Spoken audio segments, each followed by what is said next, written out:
Hai, Memma. Ngaiko, pabung wa haige. Nangi mains ki preparation di kamai tore. Ha. MPSC parikha thaba haiba sidi araibadi nate. Every subject all round paba mathau taba. Hoi babu. Sumdro. Ada isagi prelims ki mark 2 yengagadi yam phajare. Noigumma preparation phajana tobu mayam nini laktawrise. Natro. Se kana de kana hono. Isa khamdabi yade. Pabungi amat ngarba mangla niko soiba yade. Hoi babu. Aisu kanna honari. Coaching dusu yam kanai. Oh. Ai soidana ngamgani thajida babu. Ngamni. Ima. Nangi lairiki maramda babung se thawayam yaubani. Isana ne mens ka yaudra ne nang babung se heart attack tobra kai. Hai. Kayu ne mama. Adumna hai bhongna dine. Hai de. Khangini haibagi ache pathajaba nangi na thamoida thamdoni ne. Doctor, engineer amat nati. Pabungi apamasi. Pabungi manglandi isana MCS officer amu oibudo maduni. Mayamna pabung ubu matanda tu Misna gi pabung ni aidana mayamna hainabaduni ne pabungna pamise. Hoi babu. Lekaida imanaba mayam mirak tinba matanda Misna gi pabung la edana mayamna respect to budo pabung yamna pamine. Yengoi mama ai ko gi ne kari tungjelli. Ai di isa mi oiradi edana kanno horisi adugi damatani ne bema. Mani. Hoi babu. Ai kanna honage. Babunga imaga gi aning batungan bangam boizegi. Oigedong kanno hono. Ai aduga ne yengoi nangi award paler bisne babung de hekta hagedabani. Isa gi damta kaimto wala loy. Chong. Nang lai to pazaro so. Chong. Moi babung. Khangdreda. Sel na noma gi sum changba henjele. Moi baungi tolo masasina di loina konade. Adubudi isa so sim khaktani. Aidine semba ngamaroidra na pakhatpaga su yaure. Hojik matamgi pot chainaga tangba sidai ba. Oh mama asnang unthong wasalakanuda. Ha isona phanaba loin sinjani. Mapa ileri sidi. Chara namda charab su isami oina ba semdabi yade. Ai na loin ngamna ba honagani. Ai ngako la athi lari kadai nang saka du loira bra kamai tori. Loire. Ai bu sak la min he. Athina ba taurage. Ngasaina noigi coaching chatpaduda hotel da sara talla ko khar sasilla abadi lambado khar suma phadaga ba. Adu sunate do. Loire se ai thirege to samthok biro ko. Oh ai nangi hotel gi sa bora talga do ai saningdi ko ai isagi ne Kolo mama leibene hina pa mi aina. Aigi ebo sa kharangala lore aduna wa. Hoi. Nasagi honari ngai da karimata hek ahau ba sa de da ko moi paung se ya.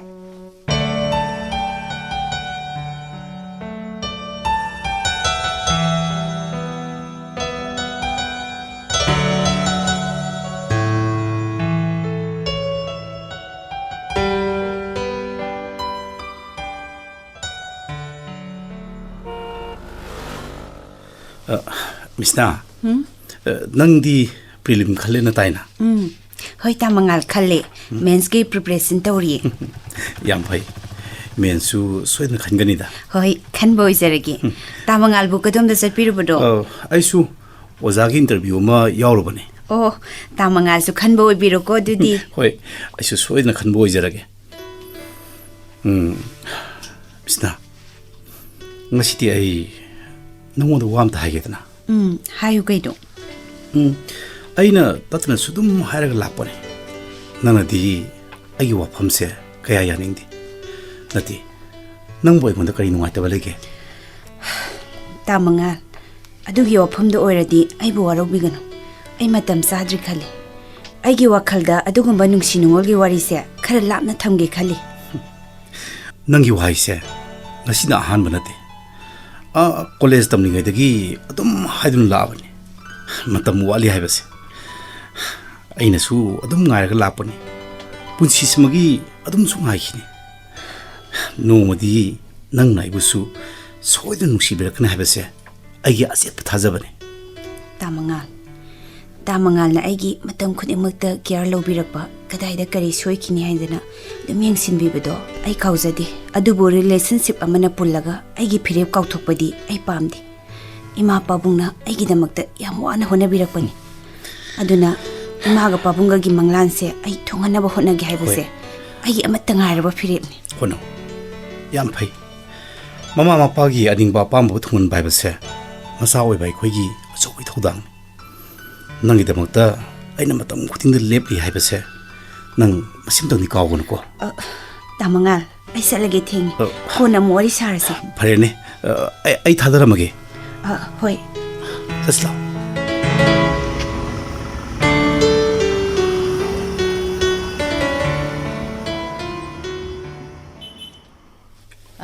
Ini Memma. Bina, kakalo. Ai la ini mi. Akhoi Misna dubu MPSC na lauba exam da prelim yawe habi dubu sumbra haiba. Hoi, summi Bina. Mien haibra kaino adu watli haye. Adu kalladi. Isanupi se MCS officer haibado oidoini haye. Oidoini. Khangde da Bina. Si yaunaba hotnabada isa se kannadi hotnai mapasu ahing tumba nate noi mama gi tolop sinagadi konaba nate dai bema ine yam phaye Misna na officer oirabadi aikhoi su nungai ni adu ine aikhoi Misna se masak su phajai magun su onthok na laikre masidi yengbada su ne onthok na lemja khraponi nupa paisa paiba amada thajasi koine ine nongbune paisa gi dine ispai badane toiba lamba ga leiba jana temi ne yam nungai na ne khoi Misna se leidoini ko hai kadai deino noi mama tani tapna yu ko dugum wado adugumba mayum makai panbagi wari ga tahan ba yade ko isa sida mi werabadi haidana ne ahing nungthin khakpa nate sabadane nama sai haibado haiman batho oida hoine ine hai sai bane ba officer oinari sibu paisa gi natro officer oiba pamnari se yum gari property sing lepsina ba natabra haiba adu loina phangadi yaraba natro nungai na ne makut tahamaga sadoi ne haiba ine nangbo hoine Bina madu lali haiba nate ado isa se amuk ta mana pamjaba se hona kisanu mayum panbagi di sahi mayam ama leirida sahi gi di leye aduda nupa phabadi pak hek leite dana adugi haibani daidi hoi kona khana se nang sumane ni yaida nang na haibado soiba nate khanasi noi mama thaba hala ani batam se ayaure ne tawri se hoi phare ine adudi ayimusa lukige ko ado ine aina haibado khara khanbiu ko hoi khanasi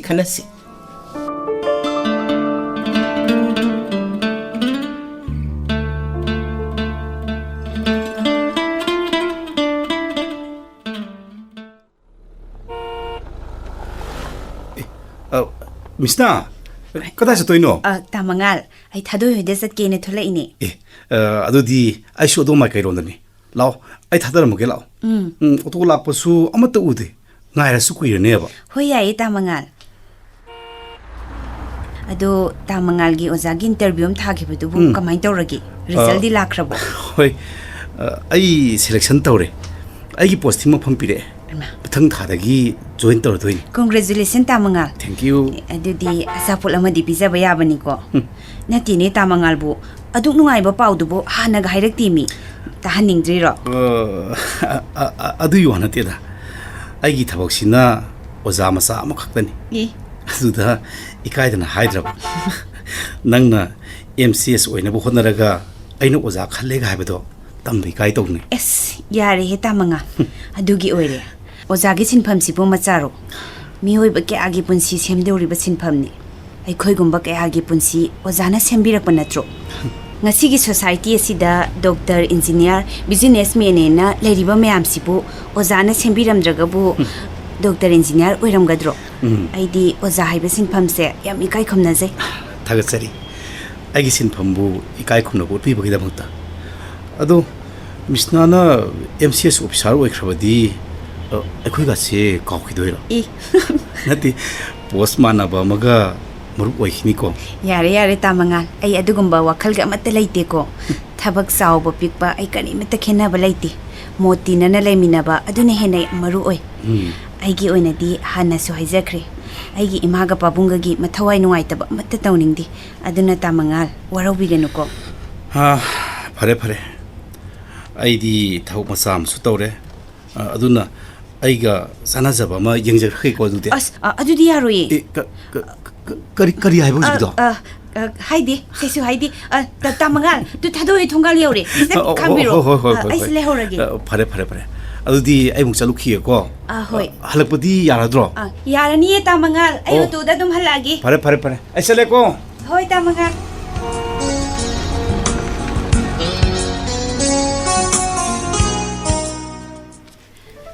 Haima, Misna, yam thazadi kadumdagino. Sum koirakpani. Yumda sum lesinbado ko ngaurina. Ngaksu sum koi thorakpani. Nang bugam dawrige. Adum lairi haiduni. Nang dawnai khoidi larik yam haiba nattabanina MPSC su thaba ngamdredo. Thabak macha masu matawba su ngamde. Sel laidana thabak leiba su ngamde.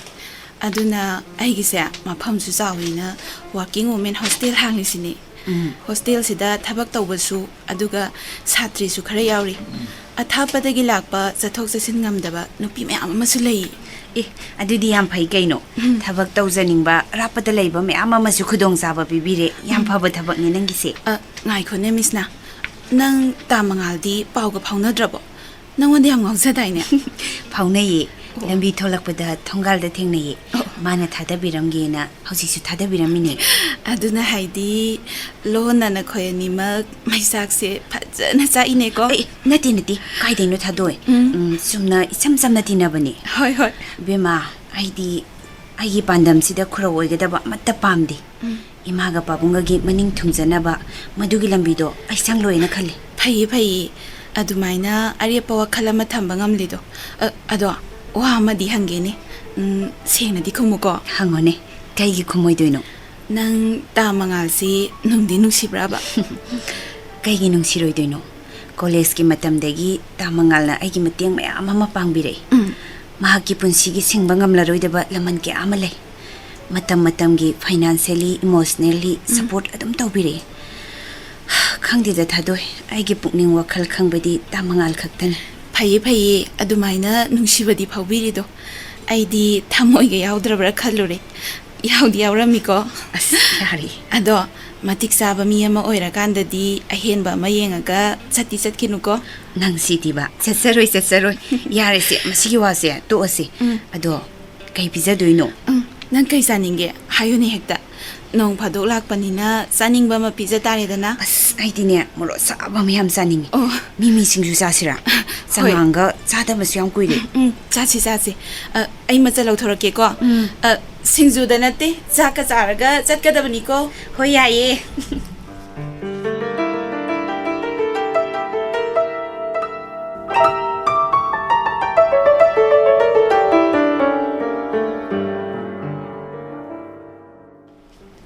Hai Chaothoi bi babu hai laun hei ngi result lai ni result eba result lai ngai de gi kin yo do bu mali ni kai noi sibo babu munam ta check tawbiyo ai exam di am nungai kibani yenge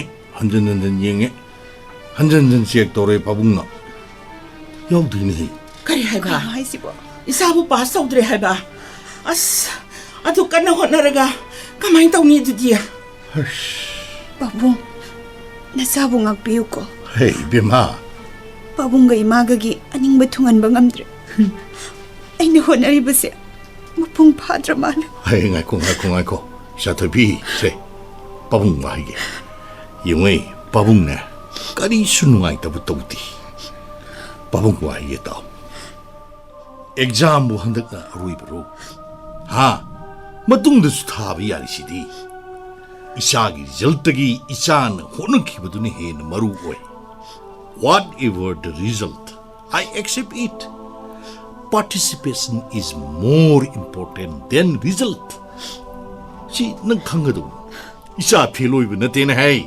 Isa Piloi Dene. Honorable Lepanumita, nang pale with a hybrid yai, nang honorable leptrico. Kokun. Misna.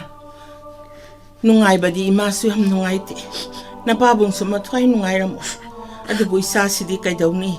Matangda mong taraga loy da isasidi. Isa karigi kaloy do ribano kan ganiye. Matanga mo na si. Napaga igalay sidi. Matangda mong tara loy da isasidi. Hay. Song. Kakun. Adum na kakun ko. Adum na kapagane. Nang wakal chontar kani. Yade. Ay, mama. Nang nasanap siya matanda tado ko no. Ko magalay minoko. Yung ay kaya mugtang na tohige. Nang angang si tado ko yade ko. Ay bema nang kapayade ko. Kakun. Pangtieng na di hanbirakan ko.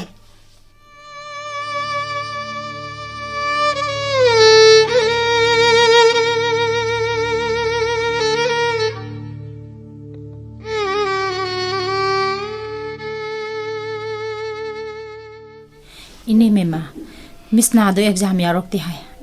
Thongna nungai te da. Hoi, yaraktre. Matangda mong thani da. Ine, aina haido muk takhal. Sumaina sum matam se khanghauro. Magi thabak tu di nupa mayum da leiraga ama thiraga heta yaba natra haiba. Government gi thabak ama sanghau ba haiba se sel yauda na hekta yagadro. Hoine, sumine dubudi. Noi mamaga tanadana aina hekta haiba yaroida.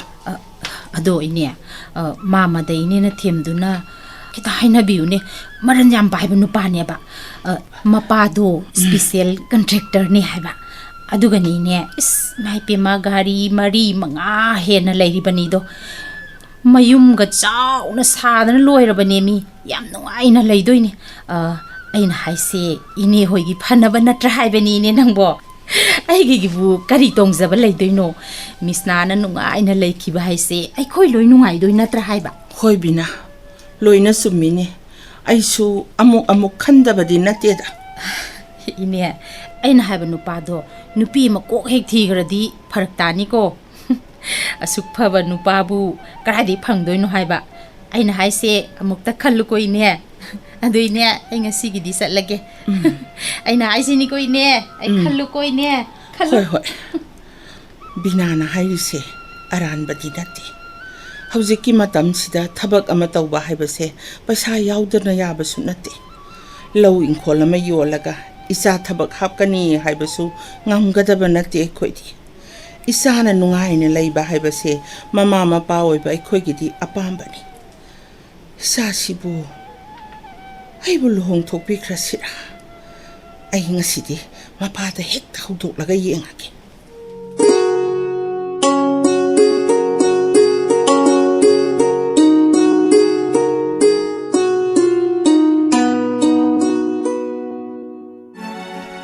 Cái đó nó tôi chả hỏi con đi nào ôi thắt đủ này ra thôi cái đó nó tôi chỉ bầu ha nó thì năng là súc nhà nó wakal big pa mima nó tôi wakal kali chỉ bút cái gì nó hai bên đi nè exam mà mất clear tổng đề hay đó bu anh tôi cũng wakal ta đã ba thằng bốc tôi không làm đâu wakal ta đã ba mình tôi cũng đã bên đi siêu mà sao 야돼 이빨해야 돼 너도 야 Aina pabunggi ning batungan mangamdro. iya Ima pabunggi aning ba loy nagkahel. hoy kay Ay matik yam sada mamin. Ay hining dre pabung. Ay si zagragi. Chaothoi se ay na pok pa isa na bo aduk yam na son tabong na bro ha ay isa bo asuk yam na son yorok prana isi nang na angang uringi dagi isagi ni haidana namaga igina ayuk nungkil kang daba makai nungju nung sa kang na honarak pasibu nang yes jika menumit asih una bagida magtarana hey Chaothoi nang natushti pati pumang nang natum na wakal piksala badi lore Cái dầu này là cái hai ba nói là con là sao nó cấp vào cái lẩu một cái hai cái dầu này kìa cái dầu bao nhiêu rồi kìa bà cái dầu này kìa ha Misna nasa nupisi saure yam saure ai kuyani thado chatke na torumli bani ne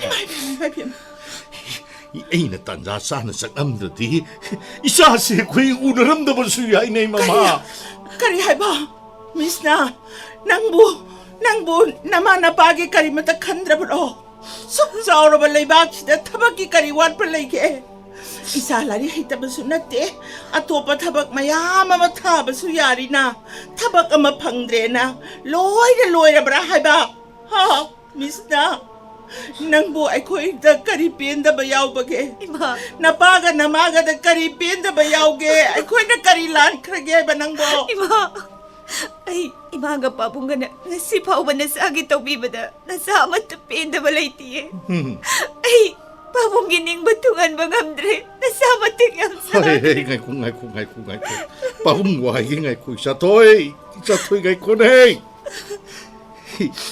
ngoi isa apamba nang makhata exam thak isa na sana ba thabak tau kari mata speciality isata isana thabak song to to bagi khwai tagi maru oibadi nang mapanggal yam na kanbi nupi strong woman na mo oigita badi na hey ay na tatra nung haiban na tro hey isata ne ithong nga ama mathaw tai nupi ni haidan luktaraga yes kakdabak hai na nabahingata ba natene abo society da isagi status ama semjagadam isagi principle ngakadam principle legadamani MPSC toba na kari aduk yamna wakal puning sontaba hongnam raw ya kagina ipani university ha ipahing university isagi da bangtanin hey kang na bro nasalan kre pabong nasayam lali pabong ay gipukning wakal yam son tarure pabong ay isada ninghan na bahin man kidana aran ba wakal kan kre ay lale pabong ay amukha na sigumba ima pabong gipukning sopat tabase amuhan na tauraro ima nasalali aduni dana nathaw na naringjel kangadabani nupi ni soli haiba wakal thado nupi ni to bungamdaba amatta laiti miyamdagi mimang thabadudi araibani isagi nungda leriba akiba ado madu hana manghanba mathau tai pabong hegoi aidi tawge khanba thabak aina ngangani haibagi achetpa nang nasada thajaba hana thamgadabani world's the power ba personality mayam singsi nang ningsingaga yingune moju matam hamada depression lakhidaba natti mathwai thadolage khalakdaba natti adubu moina moigi ninghannabu wakal maithina khangliba thought ado maithiraga ngasi saknaiba misak amamam orakliba sinine pabong isa karigi ninghannaregini ha isana karigi ninghannagadage singjawgumna napa nama aikoi leiriba sinang udrabro pabong na ngasi haibiriba wahay mayamse aigi punsigi oina kauraro aigi pukning wakal sontarakpa mikuk khudingma pabunggi advice mayam sina aigi pukning wakal thauna happo izage ko pabung nasa bungang piyu ko pabung yare chao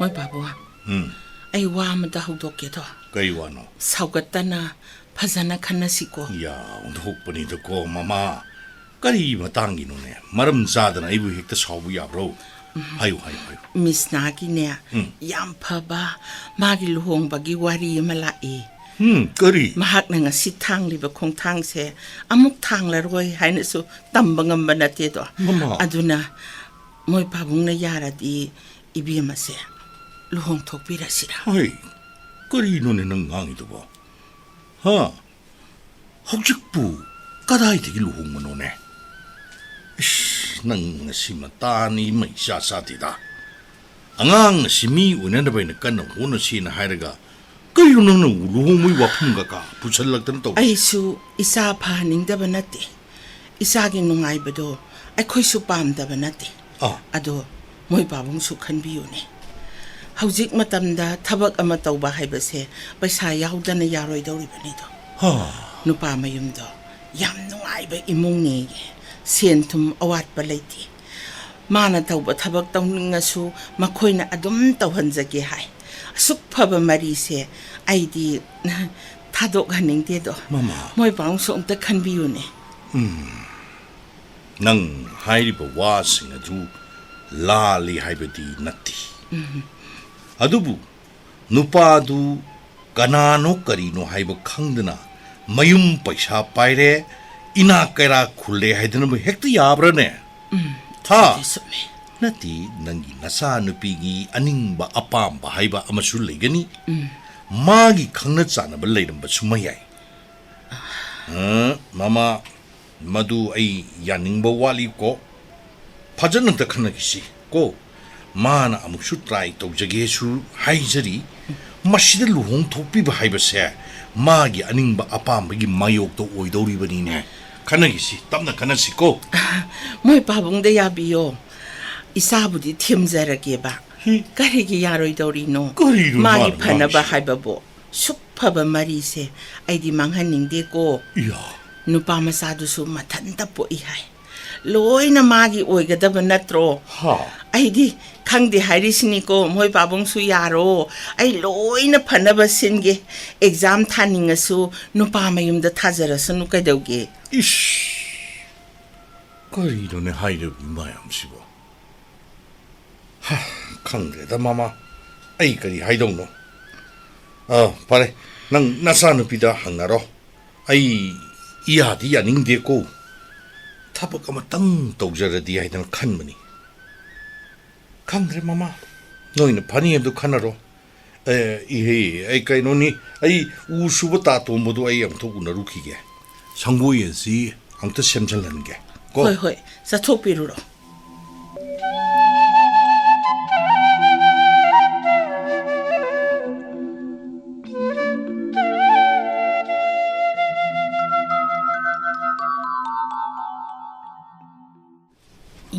ine nong ta lao ha du ne ai su kari lege ne heta la ba na ai ne noi mama da de wado haudo abani haudo ba aduda isada kamaina haudo kada ge haidana ne nanga tana sedana kauri bani mi mama na di yara ba na tro kari haige ha badi yai haibadi haide ado yarani afaba haiba bu kari gi yaroi dori banu nong manatraga nong madi pandawra banatro hauzik pan khibada kari kaige noi mama gi budine warunuda aina yana ba tawge ba isa no pida wafam se haudok pham khangdre ado nangna ne amta to tai no ba thani ni ne mama ne yar bani na ne misna ti ne ai hekta tawge ne ai hekta tawge hai sini bina gi gun sui ne na khangi dana ine ai khoi ani changdana hairu siro ai tawrage che aduna di phabajani ado nang mai ka da sangamo ai salo laga puthorake ko wari saramu ai salo lake ai sangama ge ne misna sibu selere misna ai misna hai nang bu kai dawrage ha misna ne ine na ne nang bu udaba kuire haidana laibani se nangi ne kaino zana thakna ba khara purakpane haima ine puraktrabasu yabadubu phamamoi ne ai salo luge yare namaga ga su thengnarami nama namrai lonjani bema misna ine ne wari masase ne laini nate namuna sadubu son ui kaidoge ne nambu ngamdabra haibani kaisu tawdeda sum ka manungda laisin bagini hoine imose mapali pan thokpa su ude ado ine wa ma haige dana laini ni he nangbo kainu ine heta hayu gedarage nang ine na haiba wa se misna munna taw ko misna ine ne nangi luhongna baina ne ine ne nupa ma silimi ne he nang yadaba yaroi ko o yamna phaba imung ne bema sel su yamna pai mapado special contractor ni aduga ne angang du su ne mathanta poi mayum makai loina saba loirabani bema tongning bagari da tongba phangadaba imung ne haibani nangbo hey nang yadaba ni koi bema kaino inin haibiribadubo ai hauji adugi wafamdo yaba ngamoi ko aidi ima pabungi apambagi wangmada chatpa ngamoi pabungna aigi MPC exam clear tawbagi manglana ma uribase ai mangphawna dripo ayum panbagi wakhalga khanba ngamoi ko ine adu wafamdo ayaba ngamoi da Misna se cha thaksi se ine na lolak pani se cha thaksi pare ni bema no manatraga no madi luhong da ba yaroi nupa so phaba imung manung so aphaba magi mau oizage haibada kari kaige noi babunga sune wari sanarabani akhoi na silli sibi manangi phanabani ne aduga haujiki matamda thabak ama tawbase paisa yaudaba yabro nupa mayumduna thabak tawningabasu makhoi na loina honajage haibase sidagi hena phaba imung phangadro amwa napa so selware nangi honabada akhoi na silli base isagi wanabadi natedana nangi na larik tamhanaba honabada ngasi phawbada napa se purit anhauba matalip nati habane nangi phanabada khaliba tasengna napaga namaga nungai hange khallabari nang nane khoi na silli base yadaba yaroi hairi sini hey Misna yengo noi babung sune ine su yam warabani makhoi na ne paisa nungsa yamna thokpa sunate do mama gi tolob asina dine konaba sunate mama ge ine ga sune nang na nungai na laikhiba punsi duni pami se Misna nang munna khalluko mama da sune ine na wari sarabani Misna gi phani harabadi mama sune yaninga bani habini nangbo he nangi ayaba amane makhoi loi namak na ngai dana leiri bani hey nang yada ba yaroi ko Misna ine ima pabungi nungai bana aigi nungai bani aduni dana imausidi ngasi phawbada aigi ni haibada aningba pamba matlaiti aigi ima pabungna aigi ni haiduna phani khanba imungdo ai adum satlaki is namare da ko aduni dana imausidi onthok na wakal takre da ko imaudi nungai na leidoini adudi nungai ba pause mama ga inega da amuk hairukige ko onthok na nungai re da ko aigi mauna ya basidi is nungai re mama ine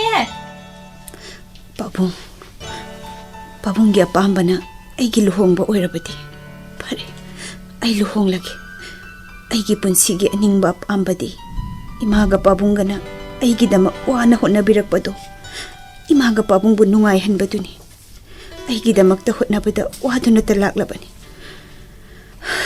aina maram oiraga amuk hana ima pabungbu awaba piba haibado ai piraru ai yarage pabung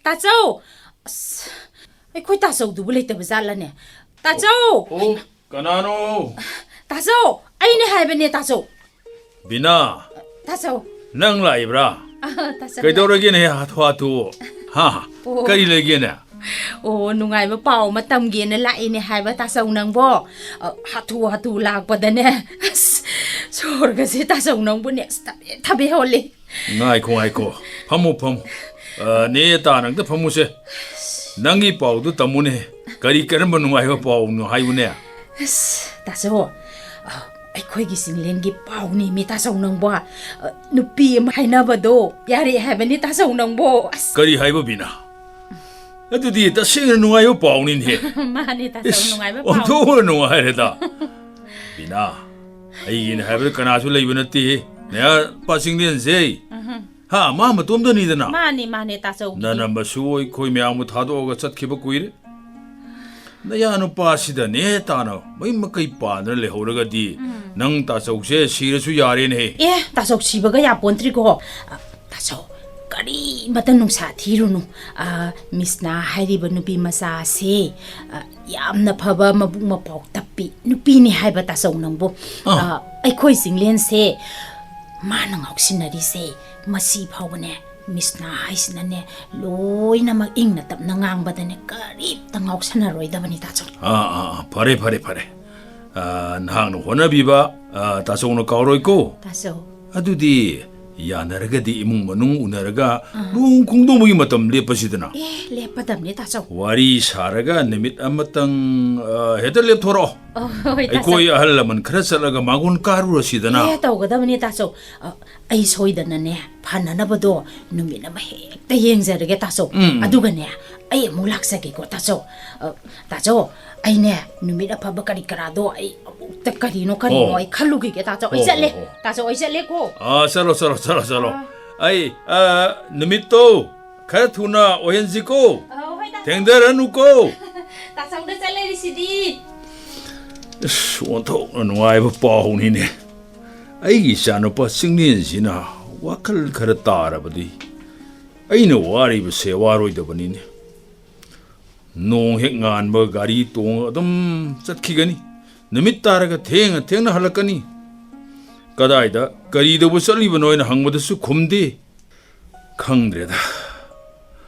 Masin manaw ani su sunate. Kari thoklaga ba. Imo mathiraga wakal honglakpasu yai. Huna luhongdaba yadi. Adutaki nupi habdu leragadi responsibility laklabadi matanda wakan tarjarakkanidra. Luhongbidaba yadre.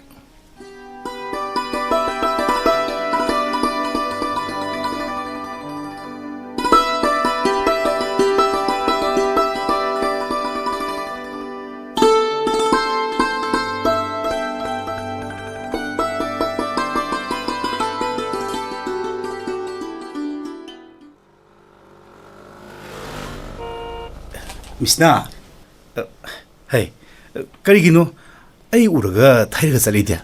Nati ta Mangal, udabani. Kadai salubano? Ay su thabaw mata chatke adun tholakpani. Nang ubaduda ngahak khambani. Nungsa su yam sai. Ngahak phamaga agi hotel sida coffee amdang thausidana.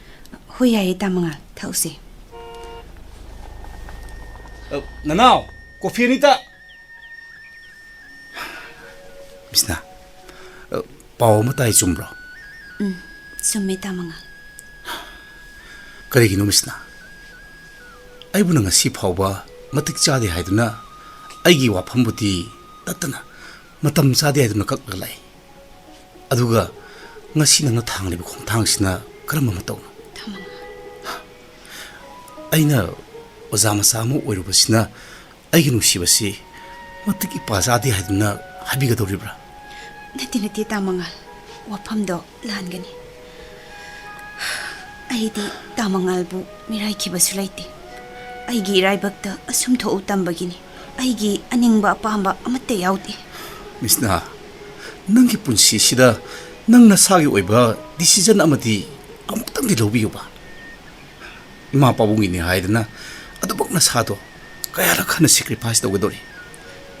Nasagi su aningba pambado amutang di phangdopyo. Ta Mangal. Handiki mapoksimagidi ima pabungi aningba pamba thungalagi. Makoina aigidamakta kayarak wabirakiba. Masina aigi apambani khanbiru ta Mangal. Misna, matam kutingda ay nangi wakhalondubu ikai khumnaragalai. Ngasisu khumnari. Nangbu thamoi seng nungsirubasina ay kanakumbi amata suyengba phawidi. Ta Mangal. Kanakumbi amatagi wakhansu ngasi phawa khankiba laiti. Adubu ngasidi nangi pausina aigi thamoise macet tana kai. Ay nungda saw laiti. Nung haita basu laiti. Adubu Misna.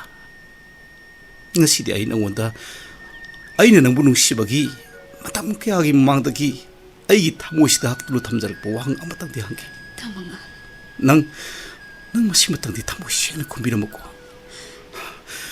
하유 미스나 능 아숙사바 마땀시다 아이고 아무튼 오르바 수능기 탐모이도나 눅시바 파오키다브라 미스나 능 마시마땅디 탐모 시그나 쿰비요 따몽아 아이기 탐모이다 눅시바 하이베도 강한베디 따몽아 나하각드니 아이 따몽알보 탐모이 세나 눅시 미스나 아이기 탐모이다 찌나 따몽알기 눅시베세 탐진자바니 노마디 소이다나 퐁독게 칸든 아두부 아이기 라이박다 따몽알기 눅시베세 담비람드리 미스나 마복시마기디 아이부 아로가노고 아이기 아닝바 아빠함바 퐁독바 ngamsadabana 아이기 눅시베세 탐모이다 찌나 라라가 탐자르게 아이부 아로가노고 따몽알 미스나 아이부 아로가노 낭이 와이도 아이 뼈래 분시숙바 아이 능부 눅시다가 라쁘니 낭능아 시디 아이부 탐모이 셰나 눅시 하이바세 아이 앞변 보이래 아이 탐모이 시뼈래 아이 가나다서 와로버 레이트래 낭나 아이부 탐모이 셰나 눅시 하이바시 각나 아이 분시숙바 윰빠는 레이버 ngam바니 따몽알 분시숙바 능부 까우드나바 낭기 눅시바세 아이 탐모이시다 욕도 탐나게 미스나 따몽알 ꯑꯗꯨꯝ ꯍꯥꯏꯕꯤꯒꯅꯨ ꯇꯥꯃꯉꯥꯜꯗ ꯂꯩꯕꯗꯤ ꯃꯍꯥꯛ ꯑꯗꯣ ꯃꯔꯥꯏꯕꯛ ꯐꯕꯤ ꯑꯣꯏꯗꯣꯏꯅꯤ ꯇꯥꯃꯉꯥꯜ ꯌꯨꯝ ꯀꯩ ꯄꯥꯜꯂꯒ ꯑꯋꯥꯠ ꯑꯄꯥ ꯂꯩꯇꯕ ꯅꯨꯡꯉꯥꯏꯕ ꯄꯨꯟꯁꯤ ꯍꯥꯏꯕ ꯑꯃ ꯑꯣꯏꯕꯤꯌꯨꯀꯣ ꯇꯥꯃꯉꯥꯜ 미스나 낭나 이마 빠봉기 누가이나바 호나바다 로이나 까톡방 감바곰 낭기 눅시바기다먹다 아이기 눅시바세 카나하고미 아마다 아무거나 탐다 따몽알 분시세 낭나 이부 눅시디 칼라가 아이야도 막 나이도 뭐니 힘나게 따몽알 바래 탱 하나부터 오세 아도 미스나 낭기 분시기 땅각 아마다 아이부 눅싱락바 톡라바디 아이는 낭기다먹다 랭을 레이리 하바세 낭 까오고는 고 미스나 따몽알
빠봉 자 솜다 레이저레 하이마 이몽노 잡고래 이몽노 잡고래 가다이 아이디 망구머니 해 이몽노론 마사 탁 방간이 가지 다제루더버니 아도 시우 시드레디 이몽노론 마사 타야드나사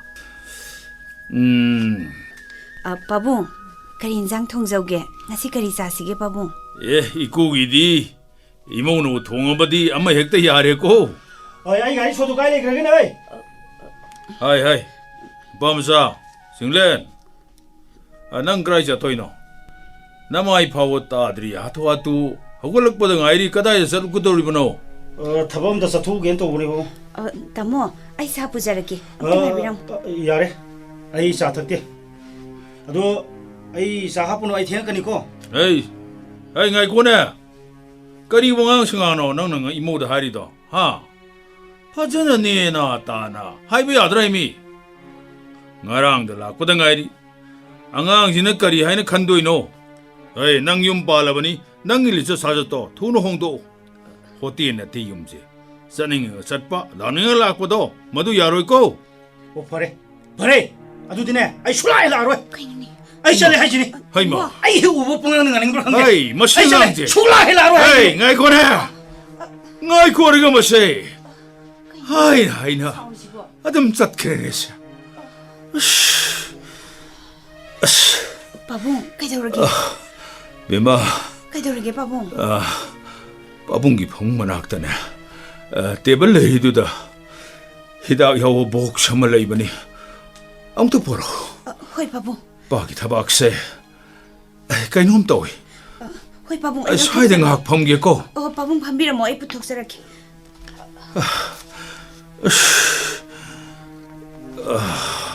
Babung, sida leiri. Kida karambano. Kadai. Ising ju sida. Kadai. Ko kan ge sida leires. Ising nu kadai. Sida leiri babung.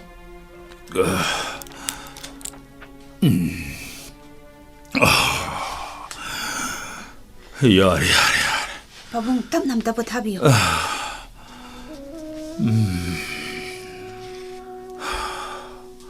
Memma. Babung. Ai wahai. Haibiyo babung. Ai sa singlen se. Mathan ta oibagi. Mama yaudana yolakpagi. Tauning bada tawraga lakpani. Ai shu thabak yambaga. Mawu matam sana phajana wara wate maudre. Ai gi haibu mana piyu haibada pikhiba. Layu haibada laihiba. Maduna maram waragane isa singlen se control gi wang wala chatkhe. Babung. Ado nang karimta nuai ta khanganu ko. Khandida. Ikuna loina phanaba singani ko. Ha nang aukshin naram labasu. Hojikti madu yabanati. Hoi babung. Nang wakal phatabuga khanganu ko. Khanjadida babung. Babung, nihakta tapna pothabiyo. Babung. Thabak nari dubu hana anabaga leibibro babung. Ikusi heart patient. Kana senaba matha saba yadine he. Wa kan hek ngangba. Kitang kana suba nomba su yadabani ne. Ngasidi khara kana hek ngangu baduda hor ibani ne. Babung. Karshu tawroida. Salo nangsu. Kari no na thau jaruro ko. Hoi babung. Ai chak ising thong na ba taw jarurage. Babung gi awat pa leirasu adum kaubiro babung. Tapna pothabiyo babung. Hoi, korake. Salo.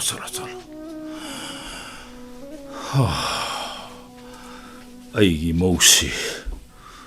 Othok na supa kreda. Masak mataw na phajariba. Lem gre. Isa singlen sina. Wakal kajiktang tarak labadi kaya da nungay ka dabanos. Kang dreda tawis.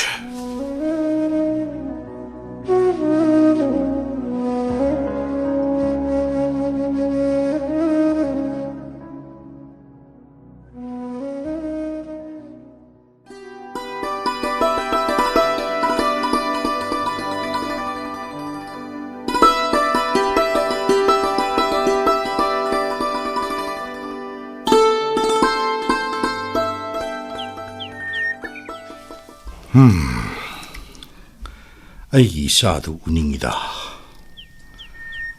Thamanga sujale isana luhongkiba. Masin mapani suba sunate. Aigi isana satkibada yummase ihang hek hang hongredo. Hoi babu, ai su isado uningi. Lam sina nakpasu nate. Phat hek lakpasu yaba nate do. Ai khoina satpasu ikaido. Isado udaba kuire ko. Kuire. Ai mama. Kaya hage. Ay wan ta hage. Ha yengoi. Inkol chung. Insang mana masing kare hiu. Hoi hoi. Madu thin mo oina ne. Isa do unurusi. Hoi. Ai insang hi okay. Satning lai bani. Ai insang hi okay. Chor hiu. Hai yengoi. Paza ba ngakta khalage hiu ko.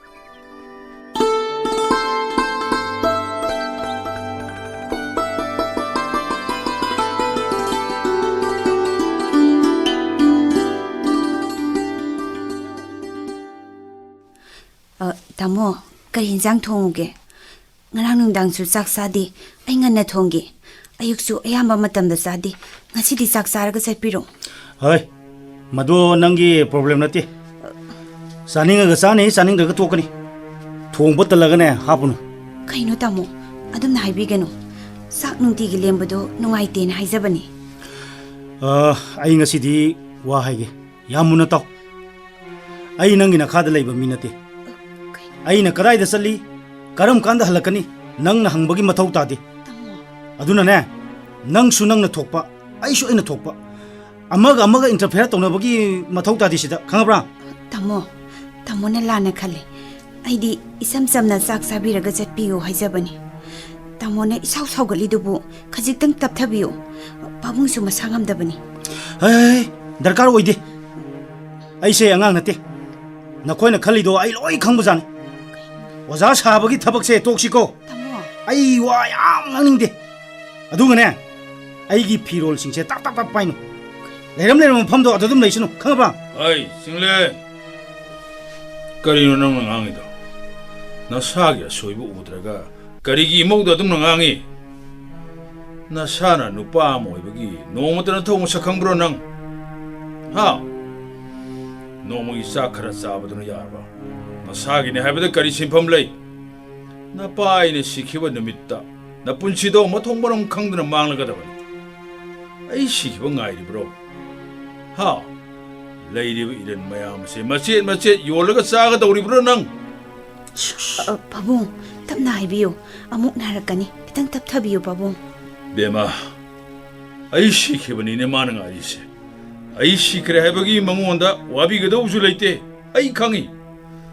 Luhong laga pagadra khandra luhong bire masa hawai sangdra leriba imo da bawo sar zakda blit saja chali nang se ai sa nu pane haibade ikai rabani ne as lekai de kari ngangnari nang khangdra nang kari adu wakhal ta de nang chahi angang atrabani angabra wakhal ta de kari ai khangi nang ni sa sai haiba ai khangi ne 파가드라 숨 영을 낙보네 까이노 하지 동아시디 아이 강음드레네 하 까이노 하지 나티 아이니 사사에 까나나 하게 나티 까나나 하이노 봐 아두고 엄마 통문은 강도 와도 할 거는고 아이 까까니고 까리 강다니 하 타비 요게도게 낭니 나 빠니네 아이세 마마 빠나 마샤나 따고 타박 까리기 강다니 낭아 따고 아이 로이나 강이네 nang gari yoli bisi kya shora bandan thambadu kya no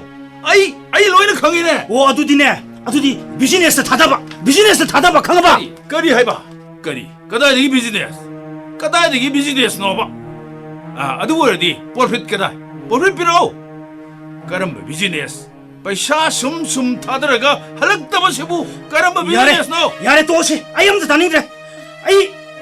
taningre noi haini ba haijine adugane Noi puna maki darkar am taingo do oide haijine ai ku sine ai ne tawni na khoi kanam ta darkar nite yo noi ai thiakano ai mo sudi thiakano ai thiakano haijine hey mosi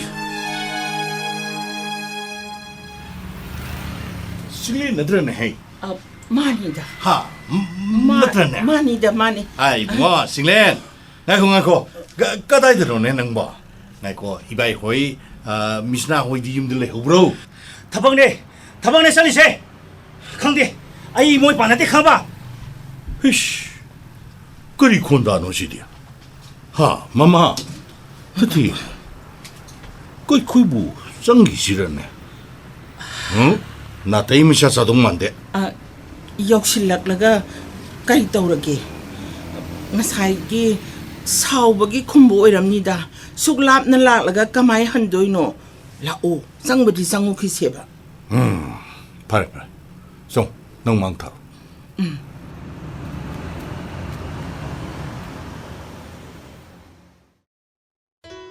Memma. Misna. Ima, pabung siyauri. Ima, pabung udah bayam kuiri. Lao jango, imung dah jango. Yare. Pabung siyam dah lai. Jango ima, sida pamo. Se. Nga kasi pusal lu se. Kay di nga lai no, lirak traba siya basi bo. Ima, ay pabung kau thora ke kwa. Pabung, yung gi ima ka pabung ka lai, pabung. Am tatok piro o. 까다이. 구름저리. 이바이부. Memma, 너희 바본가 이마기 싸하고 못들 놀수 살. Hoy pabung. 누가래다 이시나 수많은 락비버세. 이바이부. 싸가 싸르가 쓰시고 하토 한버가 야로 있고. 야니다 이바이 야니다. 이바이 호이 마얌 수 우너더부 구이레드나 숨 고이톡사락바니. 아도 이바이 아나이 까디 더덕부 야위데고. 더덕부 야우디. 너희 쇼나리 야우디고. 이바이 아두먹디 야우저드리 이바이. 아도 이바이기 타바인 캉디 깜깜똑바 가마이똑바. 에이션 하는 굽나디 감드레 사이시는 오르말레. 야마 끝나 수드레다. 카라카라 호너리 하이바다레. 히히히. Waring hak sabi na mo ko. Ay isa no pigi managtang haktang imong da wari saruge. 파니 쌍비로. Misna. Ima, nasda lai. Se. Wahay gala. Nang bukam daurige. Ta kaya surage nang bo. Ima, tatare changa ini. Nang muna sabu nungay tabaga tawbro. Tabag kayam sunombro. Yam suktana uida nang bo. Ima, ay kay su dida. Karibu su doino. Kari imita awat pa lai besu nate. Pabung na su yam luna tawbiye. Noi bungwadi ka tayo sa kiya. Lambi da tayo naramine. Sao kibro mabo. Taba ama zakani na thokibani. Taba ki mata khara sakibani. Adugi khara saukibani ma. Misna. Nahakin na puroy ba na pana sao na saira basune kumbaya de ko. Nang kumbada ne. Nang pabung imagi izat lekha taga dauri bani. Kari imata tagpirakte tambirakte na haiki ka dauri bani ko. Ima, ay kumdeda. Tamo na su yam luna tawbiye. Aingonda naumata thina ngangdi. Ima na purak pa nga siya tam thonga sira. Hay ngay ko bema sakti sara roy. Sadu dang di thakige. Noy pabungi ne pensin tanabagi AG office da su ngay haksangam si hay. Aduna thienga ni yumdagi karangan na saraga thokla abani da. Chak sara boy ma. Hoy adudi sa siya dum lola age. Hoy. Adudi moy babuwa. Ay koy amuk satnaba tawsira. 떠르시 짠나바 떠르시. 그이노 하리시고 싹싹이지 하리가 까리기 노네 하토 라가. Pabung, ima hoy si yumdagi su sari haye. Pabung gi pencil gi tanabagi AG office da su mi khara unagada bo era ma. 마니 이바이. 아이 AG 오피스 등 하트 상자람게 하이드나 간자바. 또 있는 락부 숭엄디도 아두다 라잉에시 등 학당 장엄스라이나 칸드나도 보니 이바이. 아두디에도 마이나 타고 아마 레이브 오르가 디자 톡비로 저. 호이 이바이. 아도 마탕 락보드디 싹싹드나 zat바가디 야로 있고. 예, 사시 이바이 사시. 소이드는 사사게니. 아도 나세기 뒤에 나세는 거의 목 욕자라게 이바이. 파니. 구름자리. 레이저 오래. 베마. Pabung. 바봉 이마가 진짜 소이보다 틴독비로 줬고. Hoy pabung.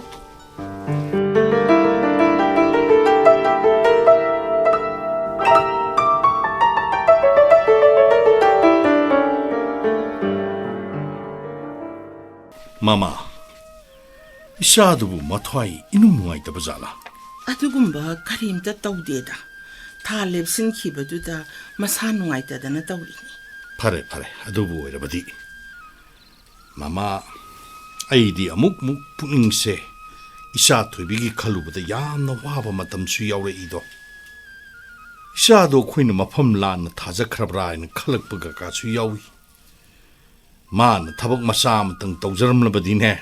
마파이기 타모이셰 뺀게다보니. Moy babuwa yamna kanjin birunoda.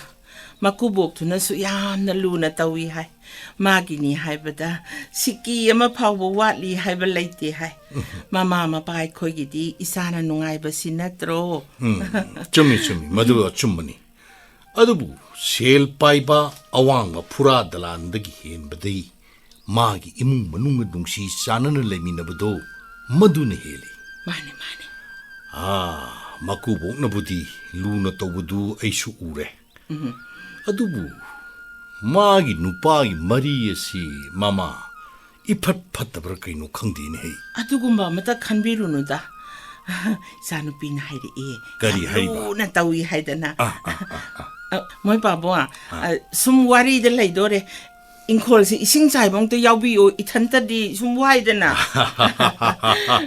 ꯍꯣꯏꯗ ꯅꯪꯅ ꯍꯥꯏꯔꯒꯗꯤ ꯆꯨꯝꯃꯃꯅꯤ ꯏꯆꯥꯁꯨ ꯀꯩꯁꯨ ꯅꯨꯡꯉꯥꯏꯇꯕ ꯂꯩꯔꯝꯃꯔꯣꯏ ꯐꯔꯦ ꯂꯥꯎ ꯏꯁꯤꯡꯗꯣ ꯆꯥꯏꯊꯣꯛꯎꯔꯁꯤ ꯂꯥꯎ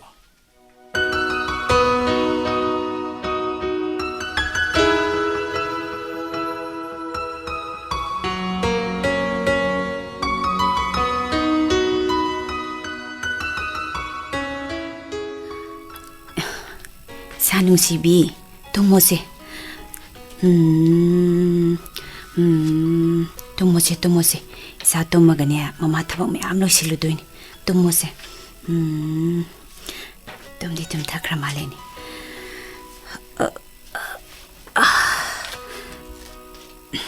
Sathoi nang tumingayda mama tabak losilugeko Thamogi phi myam sisu loina motlini tawisi pai dana swaida loileri sudokes kai no toisina kai no sibu haima sidi drug khaido bezalane haima kamai tori basidi aidi magi mawongsi nahan makaisu sum khra singnaraga leibani ngasidi thengnaredana mana tawrisi asuk sathibani sasi ore asa aidi isa pikpasiga pungmang he mangidako aigi punsi sibu kari pap tawrubano he isor sigi phibam sibu tahali sibu karino batawri sibu hey kaino hey kaino nang paido ha kai dino ai phi paino nang ngonda haibu natro ha kaino me nang nakuna sa sam sangsi kaino ba nang si miu sitrira ha miu sitrira ba nati tamo masi drug natro nang drug sabanu pa mo oirabra ba sibu drug natra ba adu yamna karigino engona minami sibu asukui base tumina nang masigi drug ase sabo oire ai ngasidine lemna taroi pabungda loina taktokani nang pattabanu pa ne hey nako sida piro sida piro hebene piro heba nang piro sida hey piro Hai kayo na ha Memma Misna Hai kayo noy to siya Silan kayo noy ni kanari siya babu siengbio si magi pocket yauramine Kari siengbio babu drug ne se magi pocket yauramine miu sita ba Hai masigi no pase drug addict ne masi piu yade hedna engona puri ni babu Kari piro Ai engi karai piro mune Sida kayo Hai Drug Hey Ito kay imuksida nang na puri ba Nang dahalag lori Hey Sikay no Ay chay du kay chakra Lichay du kay chakra Masida halagi Ino imuksida makutaba Nang siron Hey Nako Nang dahalag lori na ai hashi ko babu yaw shala kano Kari sai do kala kano babu Kari nai ba babu kala kano ba ai hashi ko ai gi masina adi pharo ko babu yaw kano hashi ne to kano men babu to kano Masih kariyo Kaya nang to tolong kaya ha Nara iba nang na karino na cinta kumida Nang dahalag lori Ai peni ya nang halaga ai peni gani nang na sumna palamu de wora wadi angang wadi de nang say hado ulo ngori bagada bne Sinanaw ani susunate nang ya pamba ina kari tawdu balay ha ay soy mga akta ni masay ay soy mga akta ni na masi ay pelaktre masi na halaga loreda ay yo siraga nang halaga nawang bulong di ay kanante nawang di nawang di haji ne noi tong ning mo ay yung si suan haloy ay amo na haloy haji ne noi tong ning phang taw so ay suan haloy haji Chaothoi nang nari uno takro Babu nang paroye supa paroye hana semdoktuno honarabasu pararoida bangangne Babu abda somnam ta phamdabiyo Babu kaidawragi tawisibo hida porake somnam ta phamdabiyo Isana drag edik koiraba drag sawa misakamu oiraba Memma Babu abda phamdabiyo ay tabaksiyams kana lagi kanum tawrin Tomba Babu sige nom na noi ba somnam ta Babu Babu abda somnam ta phamdabiyo ay tabaksiyam tawrin Babu somnam ta phamdabiyo kasi tawroy Babu soro sang nam ta phamdabiyo Babu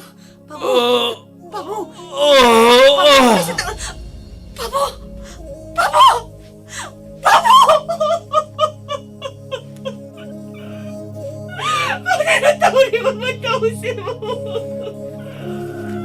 Babu! Hawala, Babu! Kanina tawarisin mo? Hawala, Babu! Babu! Kanina tawarisin mo?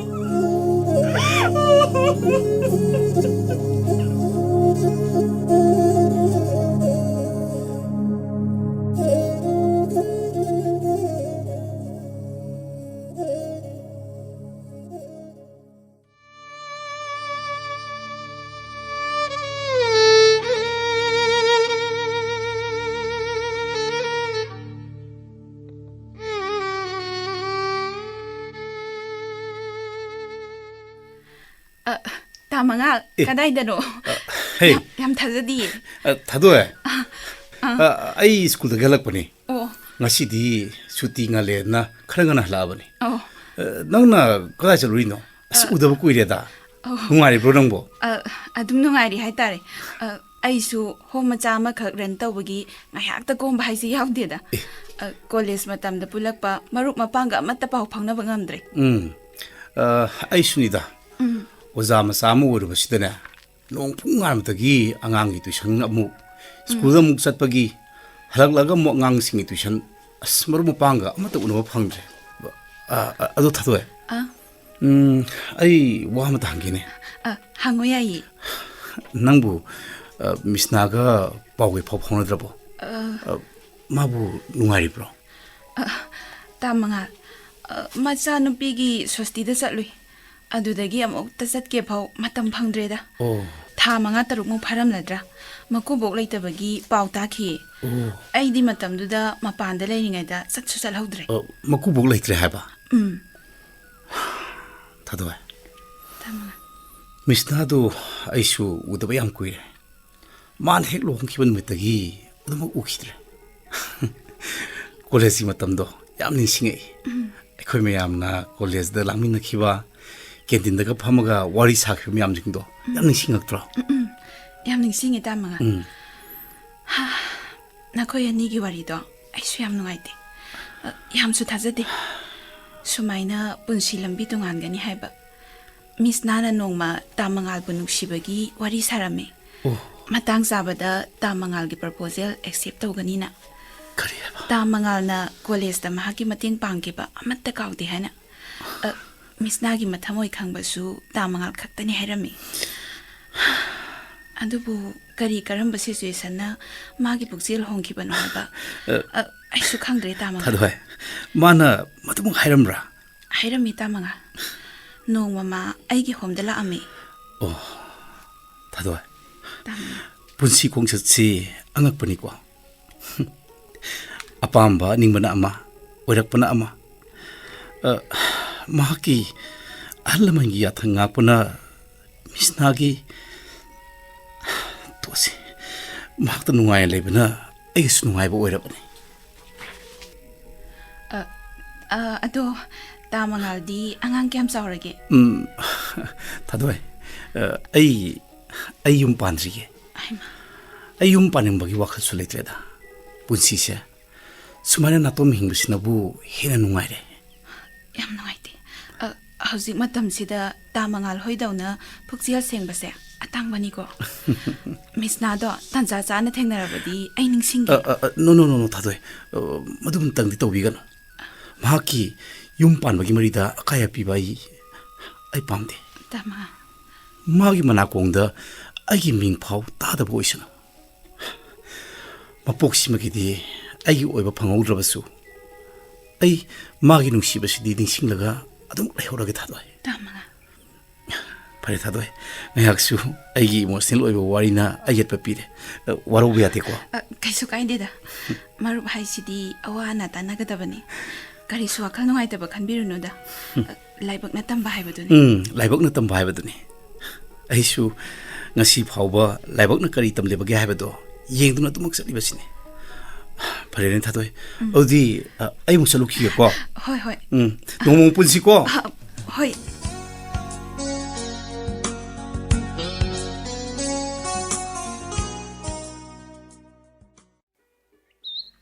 Chinglen bro. Ay, ito. Yorabo. Hoi ito. Ito. Kitang tap na nanasi. Angang sing tane ba. Dugan ito. Gari gidi yam phari bani ko. Sahi ani da ngari bani ba. Paisa kitang sinda na to boywani. Ahan badati lupa lakh tara amung lay bani. Hojik ki wina lupa lakh tarong katang darkar lay bagini ba. Tarong katang piro. Ito. Mamal gidi yari ne. Ado gari ki se sangdu yaragadi amukti yengjege. Yengo. Ay puturokke. Ngatang ngayam mo ko. Gari ki body isidi yari ne. Langtrik langye. Kaya thongna daba male. On thongna laibak fakreda. Se. Gari ki se na sijini ko. Aduga se. 소시들 레스. 야래 ito. Adudi shell se sida thamjare ko. Subram te yengbiu. 수로만이 돼 동시. Adudi to gari si pukrage ko. 야래 부비 크로네.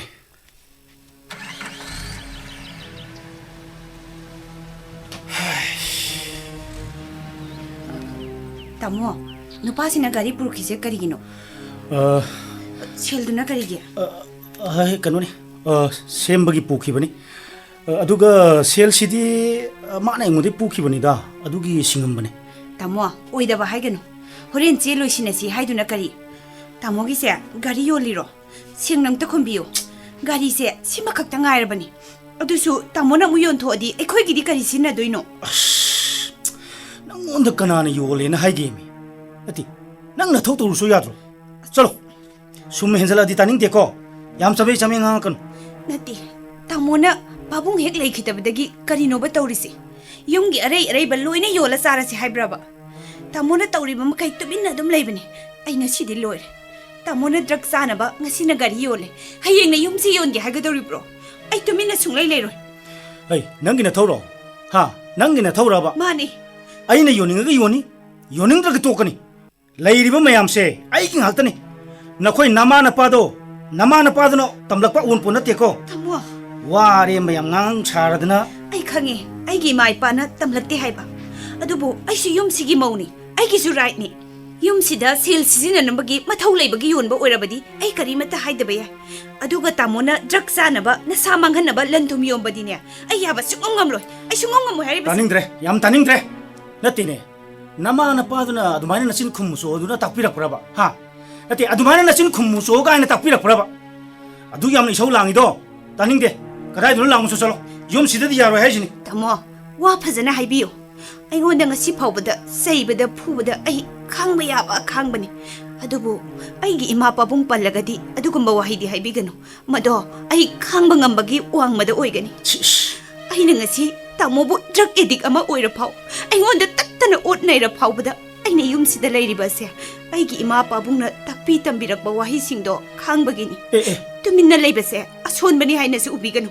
Oi, aina gari yongera yum yongera ay pamani aina na aina to thabakta nangi na thokta de khaba nangi mathau ta bata da ba ai khangde kadai no sel do ngonde piro ai gari do hando uge sida piro sel do sida piro hai ba Misna nang si miya musloi dori na ha nang miya musloi dori ba masida halag lore masida halag lore masida halag lore masida halag lore nangi litse khang bangamdre halo ai bu halo chalo sakro nang yum si degine yam thuna sakro hajle yum si degi suksa chalo ye hey nangi namana pana ai iran jeng laga thajarak panatro kari hai ba aduna nang su ai irani thumdam mitaraga lakhiba natraba yum phajabu uraga lakhiba natro chalo nang simak sakro chalo masi आज मंगल समसी पाएर इनके से चलो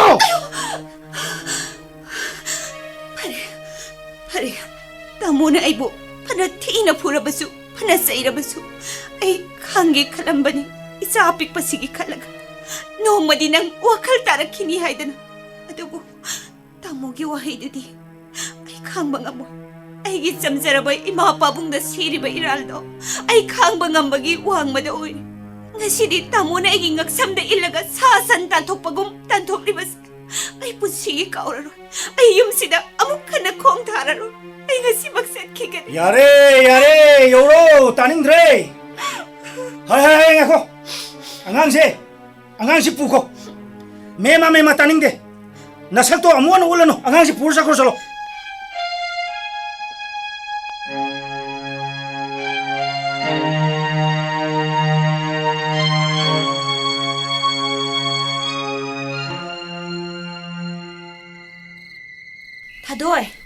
Thadoi mirai bro thongsim ta hango kanano Thadoi thongsim ta hango haima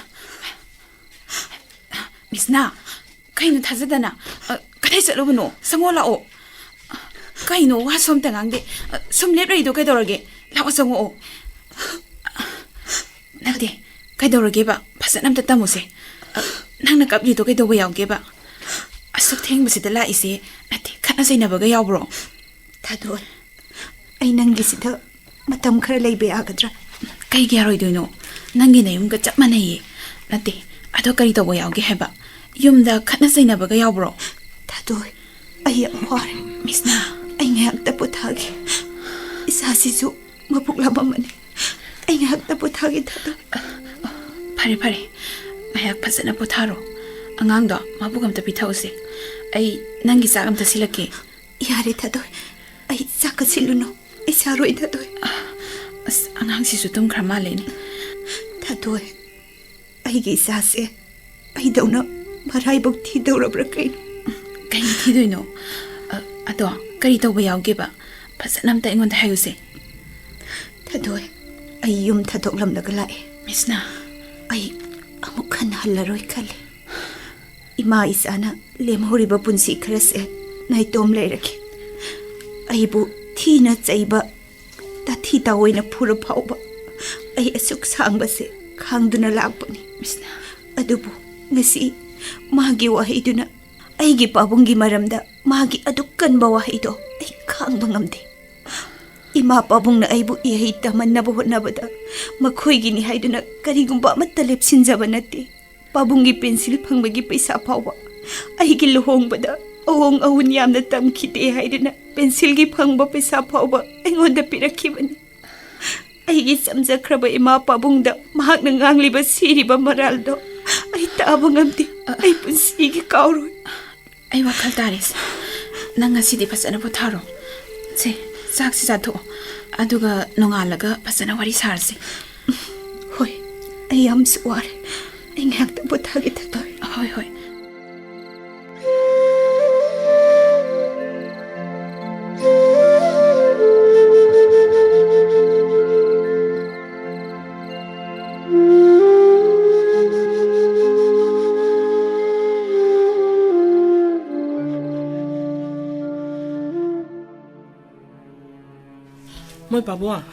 Moi babung Kaidorogin hai. ipi mado Kaidoro. mayumdagi saunaraga thadoi hoide la I haine Ha. Korirone nang haijubo. Hangai kuna hi kana na tambapa pauno ne. thadoi na phone da hairakpani mi Kori phone da hairpa. Aduga karigino mani yumsita lakta da migi da salidu dia.